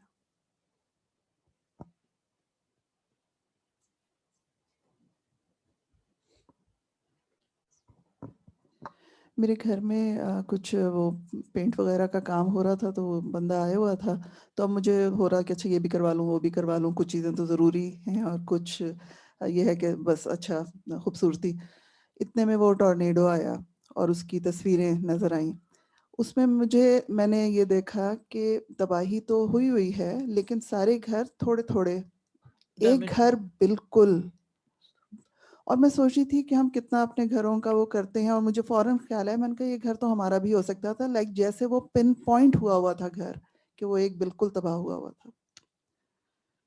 اور بیٹھے بٹھائے، یعنی کہ کوئی اس کی الرٹ بھی نہیں تھی، کوئی کسی کی خبر بھی نہیں تھی، اور کہاں سے مصیبت آ گئی.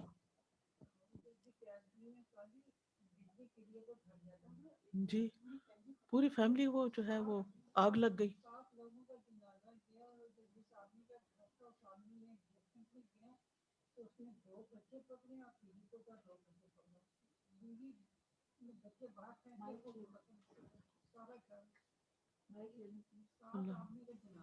اللہ اکبر. مہمان بھی شاید ان کے کچھ آئے ہوئے تھے.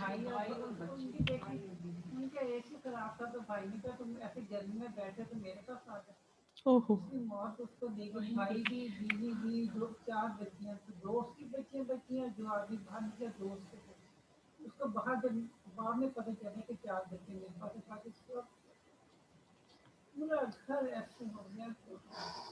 نہیں ہمارے پاس کوئی گارنٹی نہیں کسی بھی چیز کی، کوئی ایشورٹی نہیں. بالکل. مائک لیجیے، مائک دے دیجیے پھر آپ دوبارہ لیجیے. وہی میں بات کر رہی ہوں کہ آئی تھنک 2 دن پہلے ٹورنیڈو آیا نا، تو میں جا رہی تھی گھر، and it took me 2 hours that day to reach home. تو مجھے اتنا راستے میں ڈر لگ رہا تھا. خیر میں ذکر کرتی رہی تھی، وہ ایکسیڈنٹ ہوا تھا، کوئی ٹرک جو تھا نا وہ ہائی وے سے نیچے گرا ہوا تھا. تو خیر میں نے چینج کیا روٹ وغیرہ، پر اسی وقت میں ساتھ خبریں سن رہی تھی اور پھر ساتھ میں اتنا ذکر کر رہی تھی. اتنا ڈر لگ رہا تھا کہ this can happen to anyone, اور اسپیشلی جب آپ روڈ پہ ہوتے ہو. It's really scary. آگے سے کوئی ویزیبلٹی بھی ختم ہو جاتی. جی جی.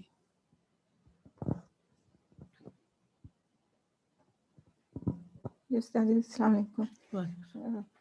جو یہ بات آپ نے بتائی کہ جو زندگی میں اپنی ذکر کرتے رہتے ہیں لوگ، اور پھر ان کو اللہ سبحانہ تعالیٰ ان کی موت کے وقت بھی ذکر کی توفیق دے دیتے ہیں، تو میں نے مطلب بذات خود 2 لوگوں کا اس طرح سے دیکھا. ایک تو میری نند تھیں، وہ بیوہ تھیں اور کافی مطلب اذکار بہت کرتی تھیں، بہت مطلب ہر وقت ان کا ذکر کا ایک معمول تھا.